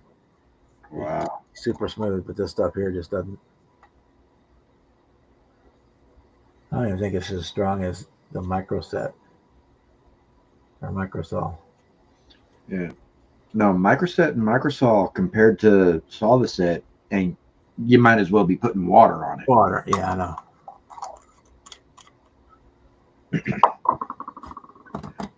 But I will say that using Microset and Microsol, I haven't had any issue with any decals.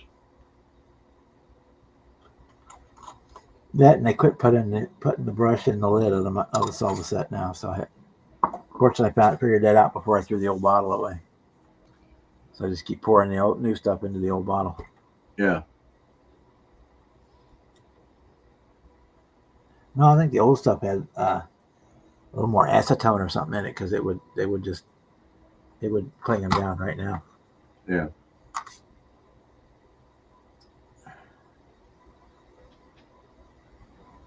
I was gonna get over that ridge. It's gonna probably take a day or two of putting the stuff on there. Let it dry for a couple hours. Hit it again. Let it dry. Hit it again. Let it dry. Okay. What else can I do?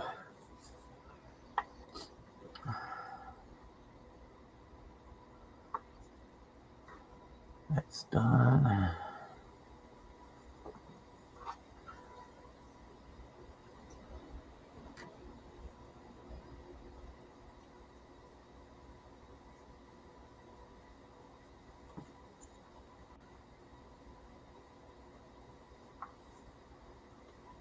You know, mute for half a second here so you don't.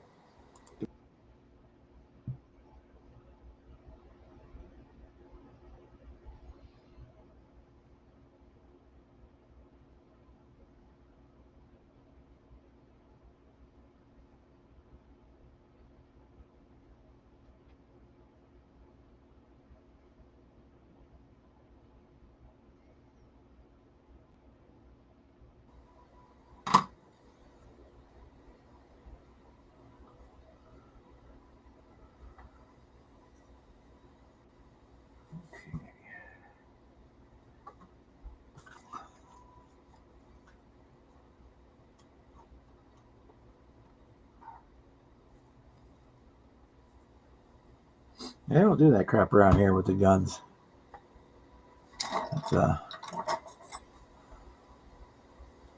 around here, they're tools, not toys, though. Yeah. And that shit's expensive. Damn ammo's too freaking expensive to be wasting it. Night, Joe. See you next year, brother.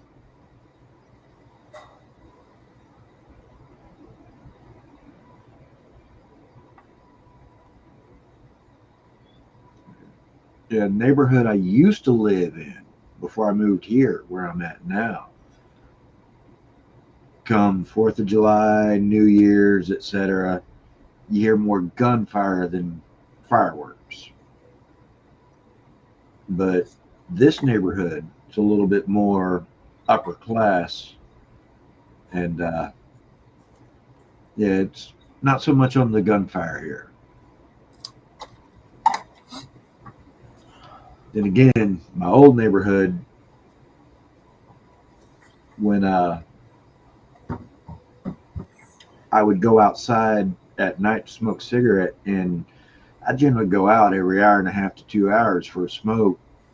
When I would step outside for my cigarette out over there, every time I'd hear gunfire somewhere in the neighborhood.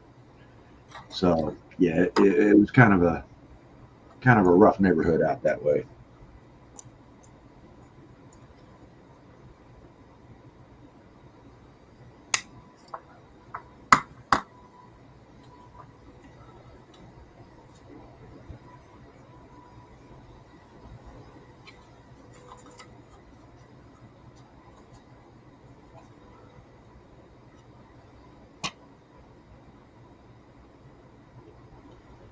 I spent all this time on the interior, and then you put it in the car, and you can't see half of it anyway. Right? I'll take some pictures here.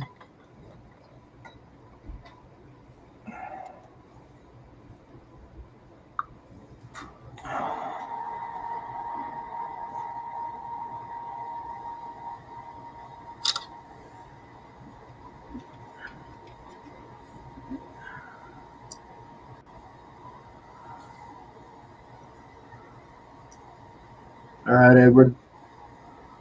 Have a great night, brother. See you next year. Have a good night.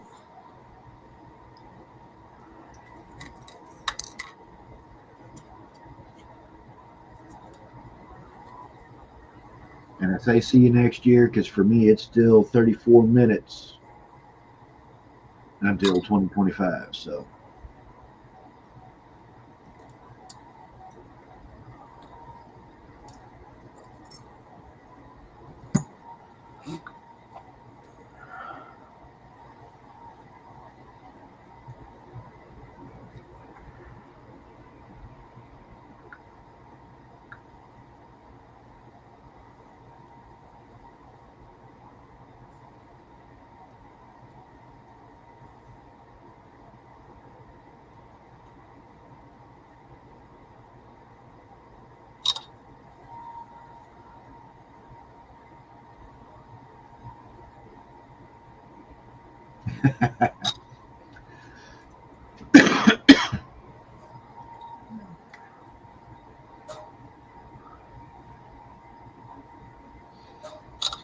and speaking of going out for cigarette every hour and a half, 2 hours, it's nicotine time, y'all.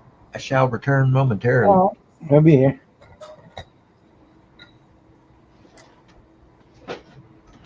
Happy New Year, Edward.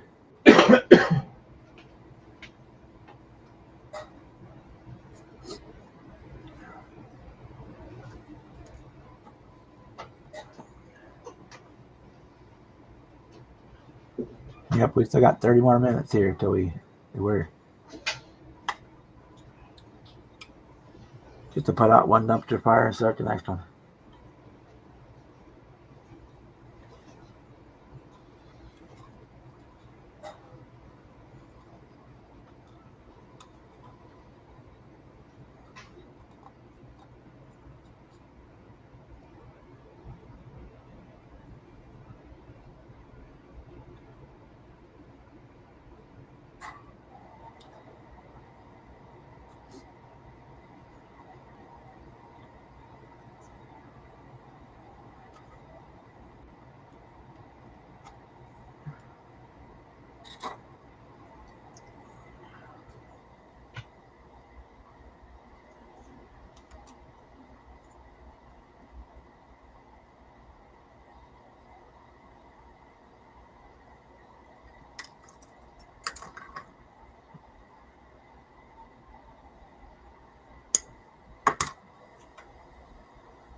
Yeah, me. If I wasn't here, I'd be down at either my brothers or my sister's one of their bars. So spending lots of money. So I'm just as well off here. Less likely to get in trouble too.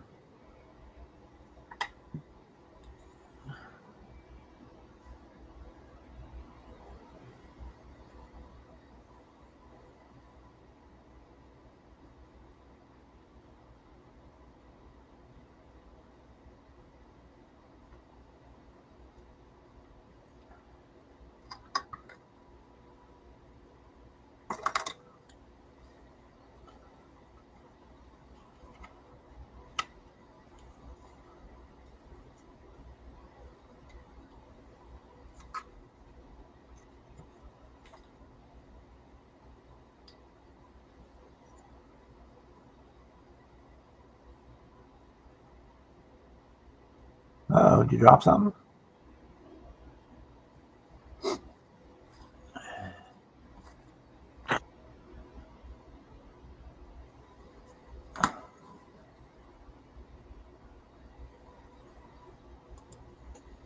Hey, Jimmy. What the fuck do you use of that? What the? Oh, this is Restream, isn't it? Yep.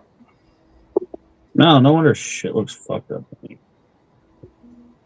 How the fuck do I go back now? I gotta remember Yep. how to use it. Last time I used Restream was one of Senior's lives. Yeah, I switched over because they doubled the price on StreamYard. Yeah, but now I can't figure out how to fucking go back to where I can see the chat. Oh, what the fuck? I don't even think out there the goddamn settings.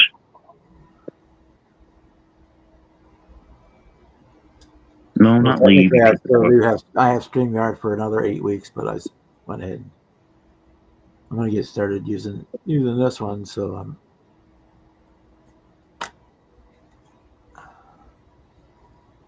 all up to speed on it and everything by the time the other one expires. So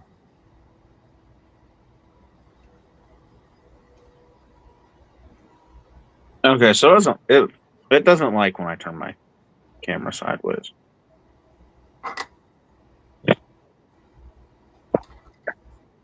Why the fuck is it? It's like all zoomed in and shit. What the fuck is it?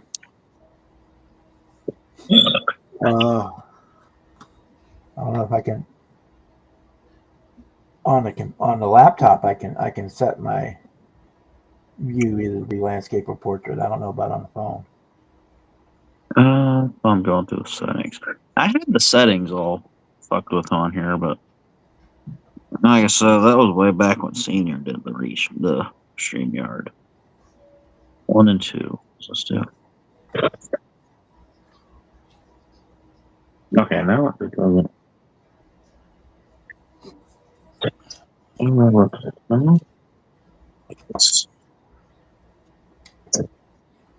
Like it thinks some.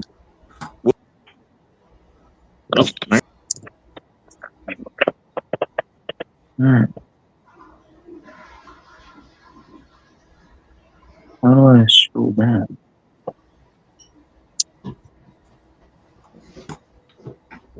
There we go.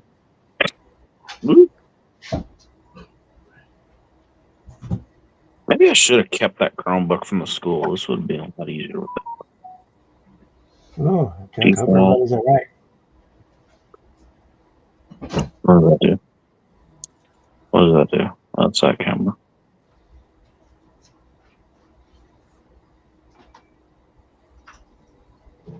What that does.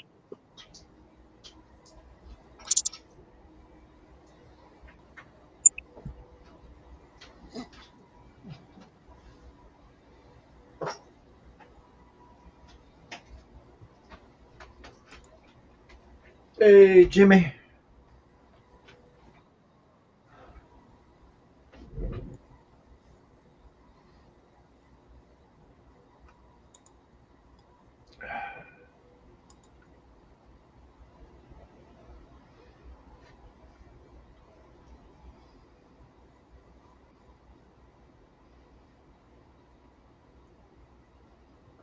Woo! Damn, Chuck. Hope everybody's okay.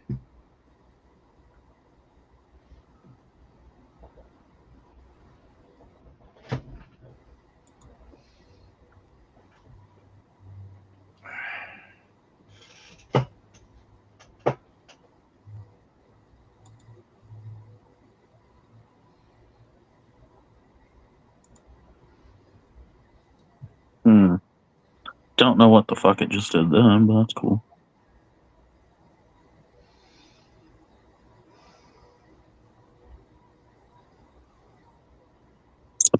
Let's see.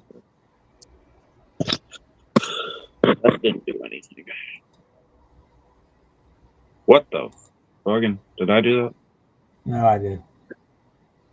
Okay. It don't matter. It's whatever.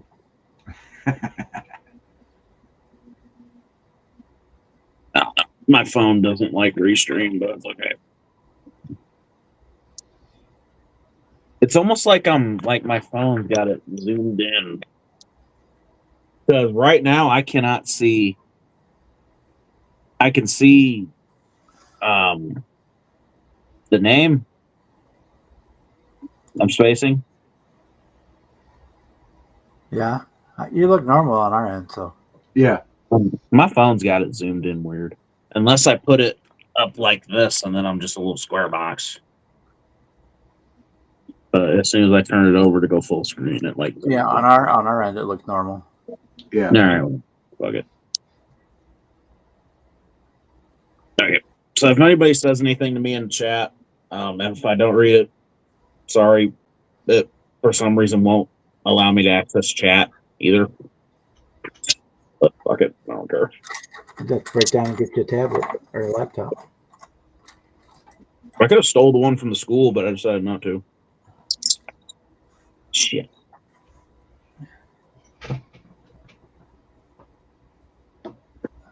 Yeah. 25 minutes. Yeah, I just started early.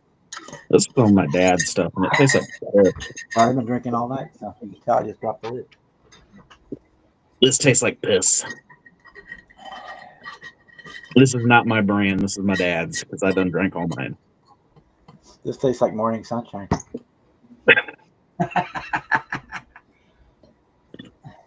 This is a piss. Sprinkle of fluffy rain unicorn poo. That is piss. Uh, That's my dad's brand. I'm a regular bug guy. Just regular old Bud. And no, not Bud Light, God damn it. This is what I'm drinking on right now. Cheers to you, Jimmy. Jared, man. Stella I got Artois. one behind me. I didn't know anything was going to go. Actually, I don't have a fridge down here, so I'm going to put the one I'm not drinking at the moment in the cooling cup to stay cold.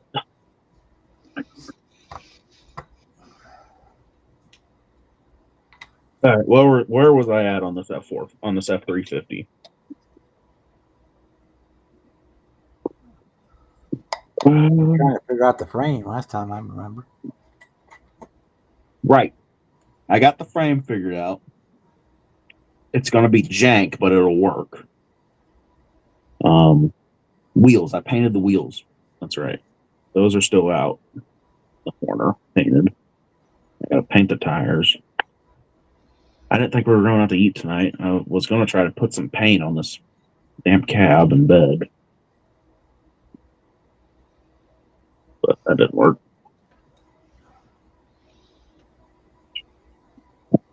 Ooh. Where's that? Did I grab it? Oh, I got to run back upstairs. Did I grab it? Yes, I did. Yeah. Yeah, I got mine right here. It helps, but it's no substitute. You just got to buy the strong ones. Even then, it's not the same. Yeah.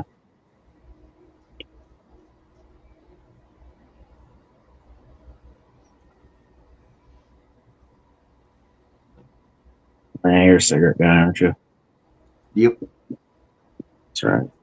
Yeah, I use this for when I can't smoke and occasionally in between smokes. It's just it's not the same.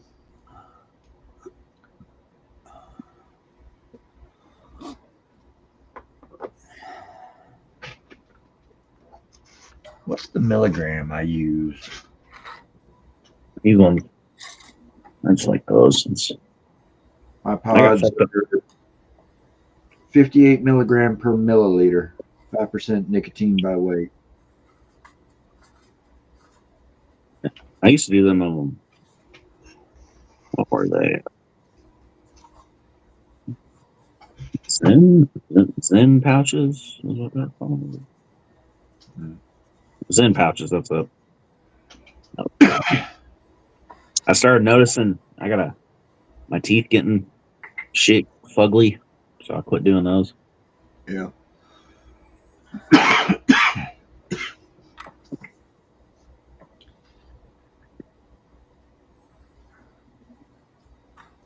Yeah, I'm more of a Marlboro Black with the red stripe kind of guy. Uh,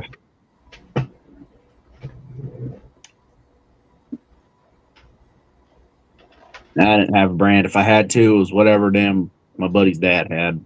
Yeah. That's my brand right there. Like I said, it was whatever my buddy's dad had. What did he have? I think he just had regular Marlboro Reds. Oof. He was a red guy. Those are harsh as all. Ooh, those are harsh. I don't like those, but Nice thing about the black with the red stripe, they're just as strong and just as full flavor as a Marlboro Red, but they're not as harsh as a Marlboro Red. They're a little smooth.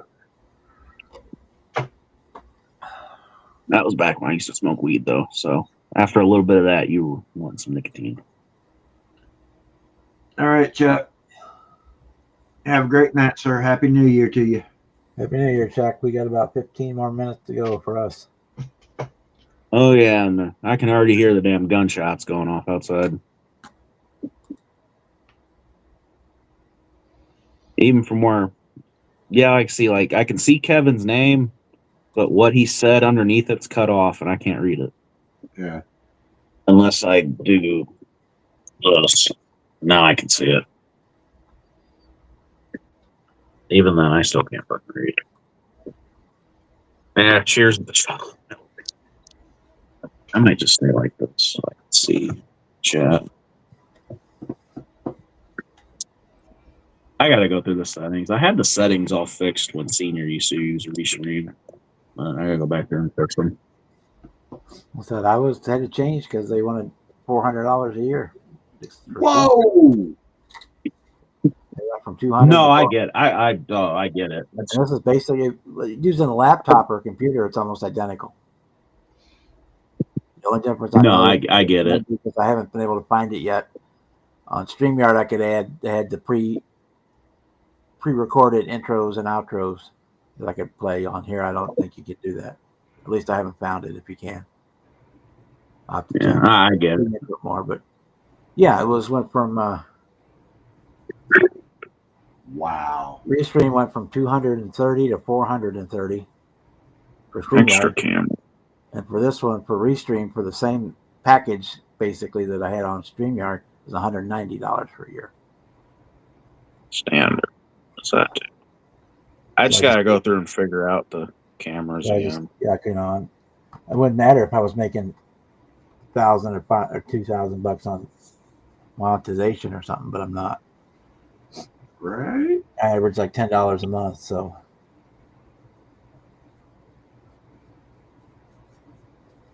And I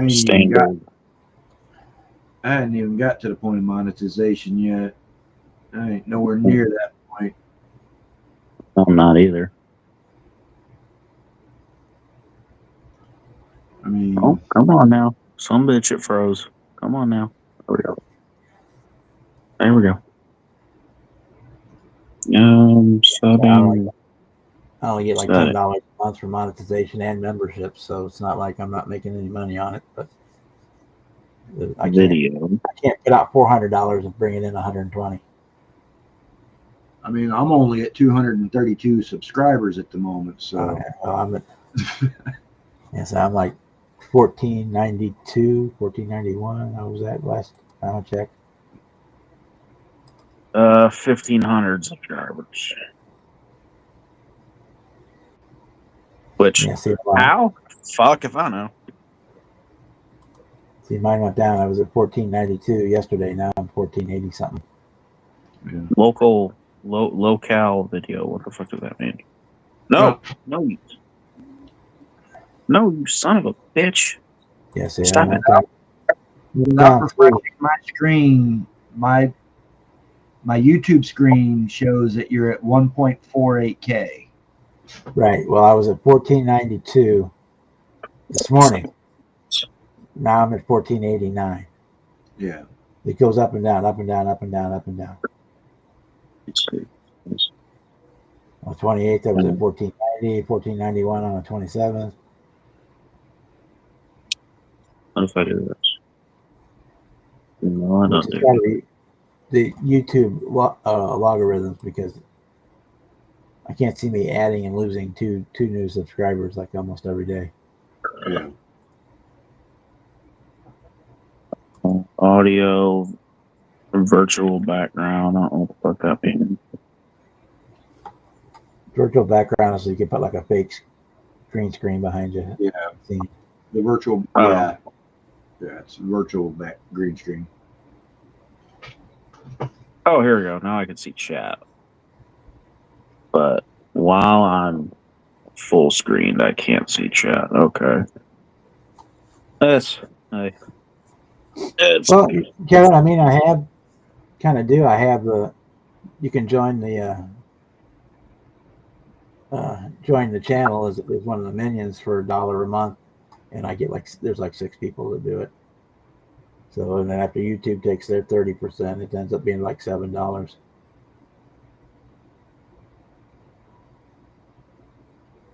I think there's 11 members, channel members, and I get like $7 from that. And I get like $4 or $5 from ad money. It's unless you're Mr. Beast or somebody getting 10 million views on every video, you're not going to make any money at it at all. But it was close enough that I could justify it at paying $120 or $190 for it for a year. Okay, well, my chat is not wanting to. All the time. But so that's what it's got to be, because I go up and down on the course of a day. I go up and down 4, 5, 6 subscribers every day. It stays right about the same amount. The last message I can get to pull up in chat says, "Dang trees will jump out in front of you." Oh, That wow. was a while ago. Yeah. That's the last message I can get to pull up in chat. Okay. Well, I'll have to go through these damn settings. Let's not like this shit. Oh, I'll figure it out. Oh, what the fuck? Oh, you don't have to send me any money, Kevin. It is what it is. I don't mind spending the money part. It's just that I'm not, when they doubled the price, that was just uncalled for. I could see having to raise the price a little bit, but to go from 230 to 430, Jesus Christ, was just off the chain. It's just not, you can't. Yeah, that's, well, as much as I'm loving this Revell Chrome, this stuff here, Yeah. I'm loving this for the results it gets. It's annoying that when Revell very first released that, or re-released it or whatever, it was like somewhere between $7 and $12 a can, and now it's $35 a can. And I'm like, whoa, wait a minute, what the? And it's been what, a year? Yeah. Well, So that's why I use this, because this is $30, yeah, but it's 60 mils, and you can brush it or spray it yeah. right out of the. And I've had this one for just over a year, and it's probably down to about the bottom of the label. But I got another bottle, and it does just as good. So I'm happy with the results. It's I use what surprisingly looks pretty fucking good. Rust-Oleum Chrome. Yeah, the bright coat chrome. Surprisingly, that shit looks pretty damn good. It looks like almost a more polished aluminum, though. Yeah. But even that still looks really damn good. You're paying yeah, the I mean that's wheels. what it is. Kevin are just getting greedy. I mean, I could go back to the free one where you can have 6 people on. It's got their watermarks all over it, and the you can only have 720 resolution is the best you can have, Yeah. which is not a terrible thing because YouTube, unless you pay extra for YouTube, that's all you can get is 720. Yeah. But yeah, I've got some of this So all the iPad I never had luck with. I've got this all clad chrome as well as the all clad aqua gloss. Yeah, I haven't used any of this yet. Neither one of these. I hadn't even opened these yet. But with the Alclad, it's less is more, and you got to have that black undercoat perfect. yeah. Whereas with the chrome, with the Revell chrome, I hear that with that you don't have to have the gloss black. With the AK Super Chrome, you don't need it, but it looks better. I will say this: it does look better if you do it. So Yeah. you don't use as much, This but you don't is have to have it. Rust-Oleum Chrome with a layer of flat black primer, and then the Yeah. Rust-Oleum Chrome over it. Yeah. And it doesn't look bad. It's more like a polished aluminum, but it still looks really good. And this is $6 a can Yeah. for a can that big. Yeah. Well, I know I've got some of that too, and I use it too. I mean, I don't have any of that Revell, but I wonder if you could decant it and use it that way because it'd go a whole lot further yeah, Yeah, than you can. spraying it out of the can because you're spraying 80% of it into the atmosphere, when you're spraying it out of the can. Oh shit.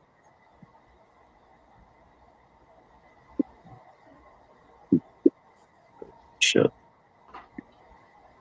whereas with the Revell Chrome, from everything I've seen on it, it actually looks better coming out of the rattle can than it does if you were to decant it. So I don't know. I've never used it. I've used the AK Super Chrome and I've used the AK Extreme Metals. Yeah. Two that I've ever used.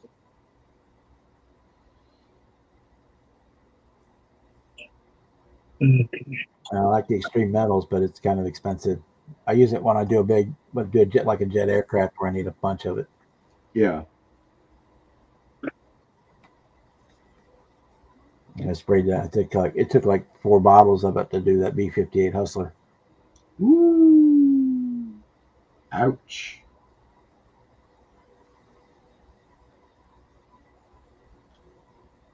Six more minutes.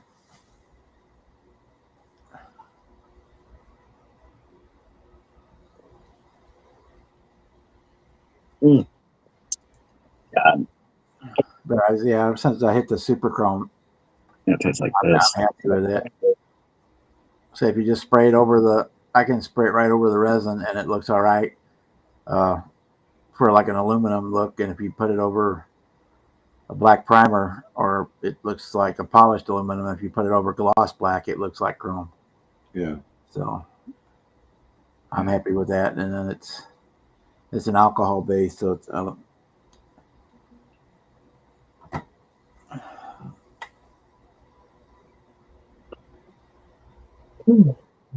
So Yeah, because chrome, yeah, kind of like a nickel kind of has more of a gold tint to it than it does actual silver.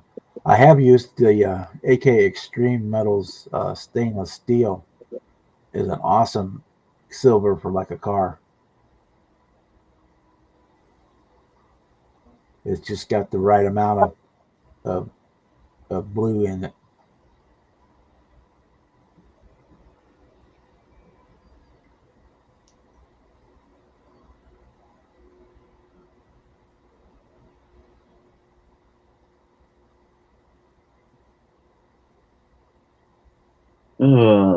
Threatening to break down and set up a little powder coating oven and booth, but I never got around to doing it.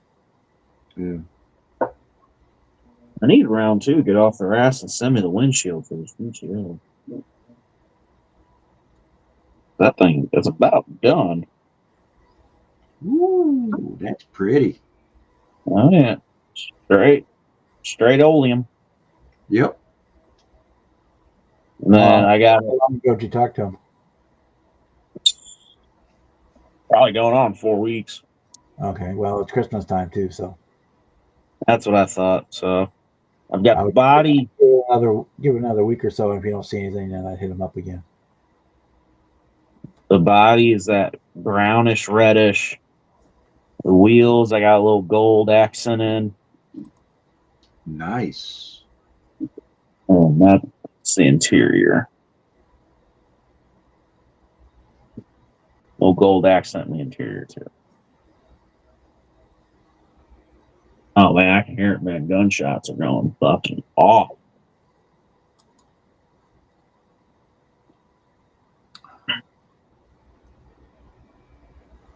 You'll probably hear them really good, Bob, being more towards St. Nah. Louis.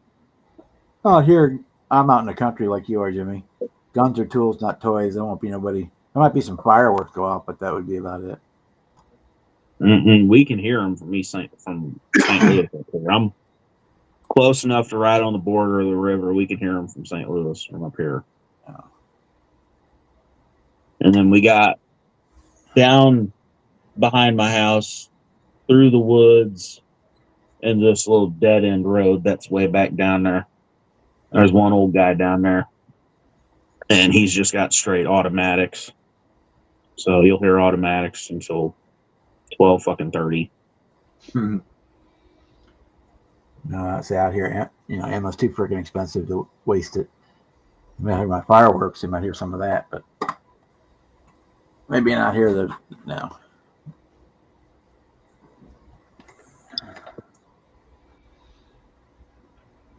Where's If I would hear the gun go off, that means somebody's about poaching deer. Is what that would mean. yeah.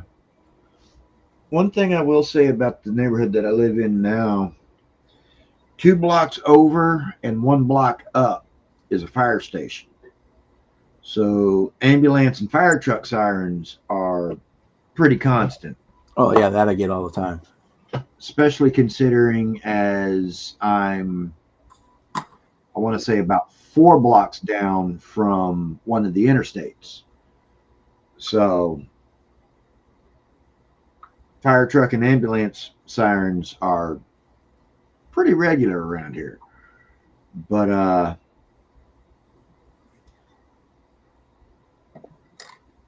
what was funny is when I went out for that last cigarette, there weren't any sirens.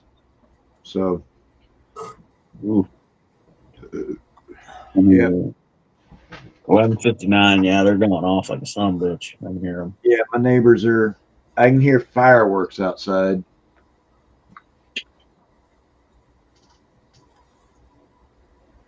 Oh yeah, I hear gunshots.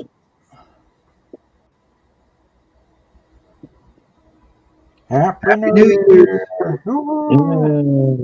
It is officially 2025, y'all. At least here in the Central.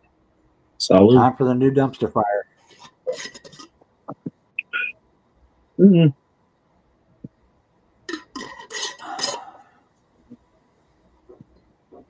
Yep, I see fireworks. Yep, I can see them at the window. Whoa. Holy shit, New Year's, that wasn't a firework. That wasn't a firework. That was fucking something exploding. I know that wasn't a gun because that'd have been about $45 worth of ammo. Yeah. You know, like my old neighborhood, the one I was in before I moved to this place here, right about now, you'd be hearing gunfire. Now I can hear it. And something that sounded like an explosion that definitely was not a firework. Yeah. I can hear fireworks, the little crackle popples and the boom, boom, boom, booms. Yeah, they're doing fireworks.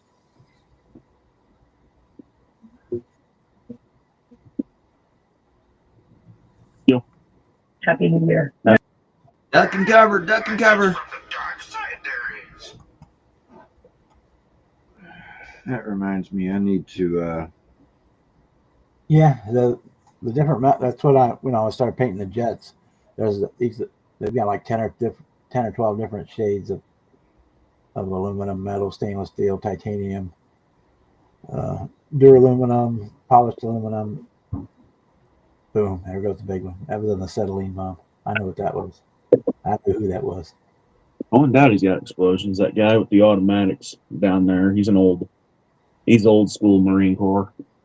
I know that guy. He takes a gallon Ziploc bag, and fills it full of acetylene gas from his torch, and closes it up with a string in it, and he lights it, and it goes off. But that'll rattle windows for 4 blocks. Set off all the car alarms. Yeah.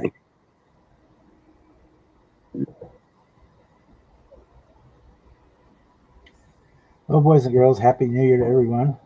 There he goes, just drill off another one. We've been on for over 4 hours now, so we got to bring in the new year for 2 different time zones. So I'll say thanks for coming by, and we'll be back next week. All right. All right, everybody.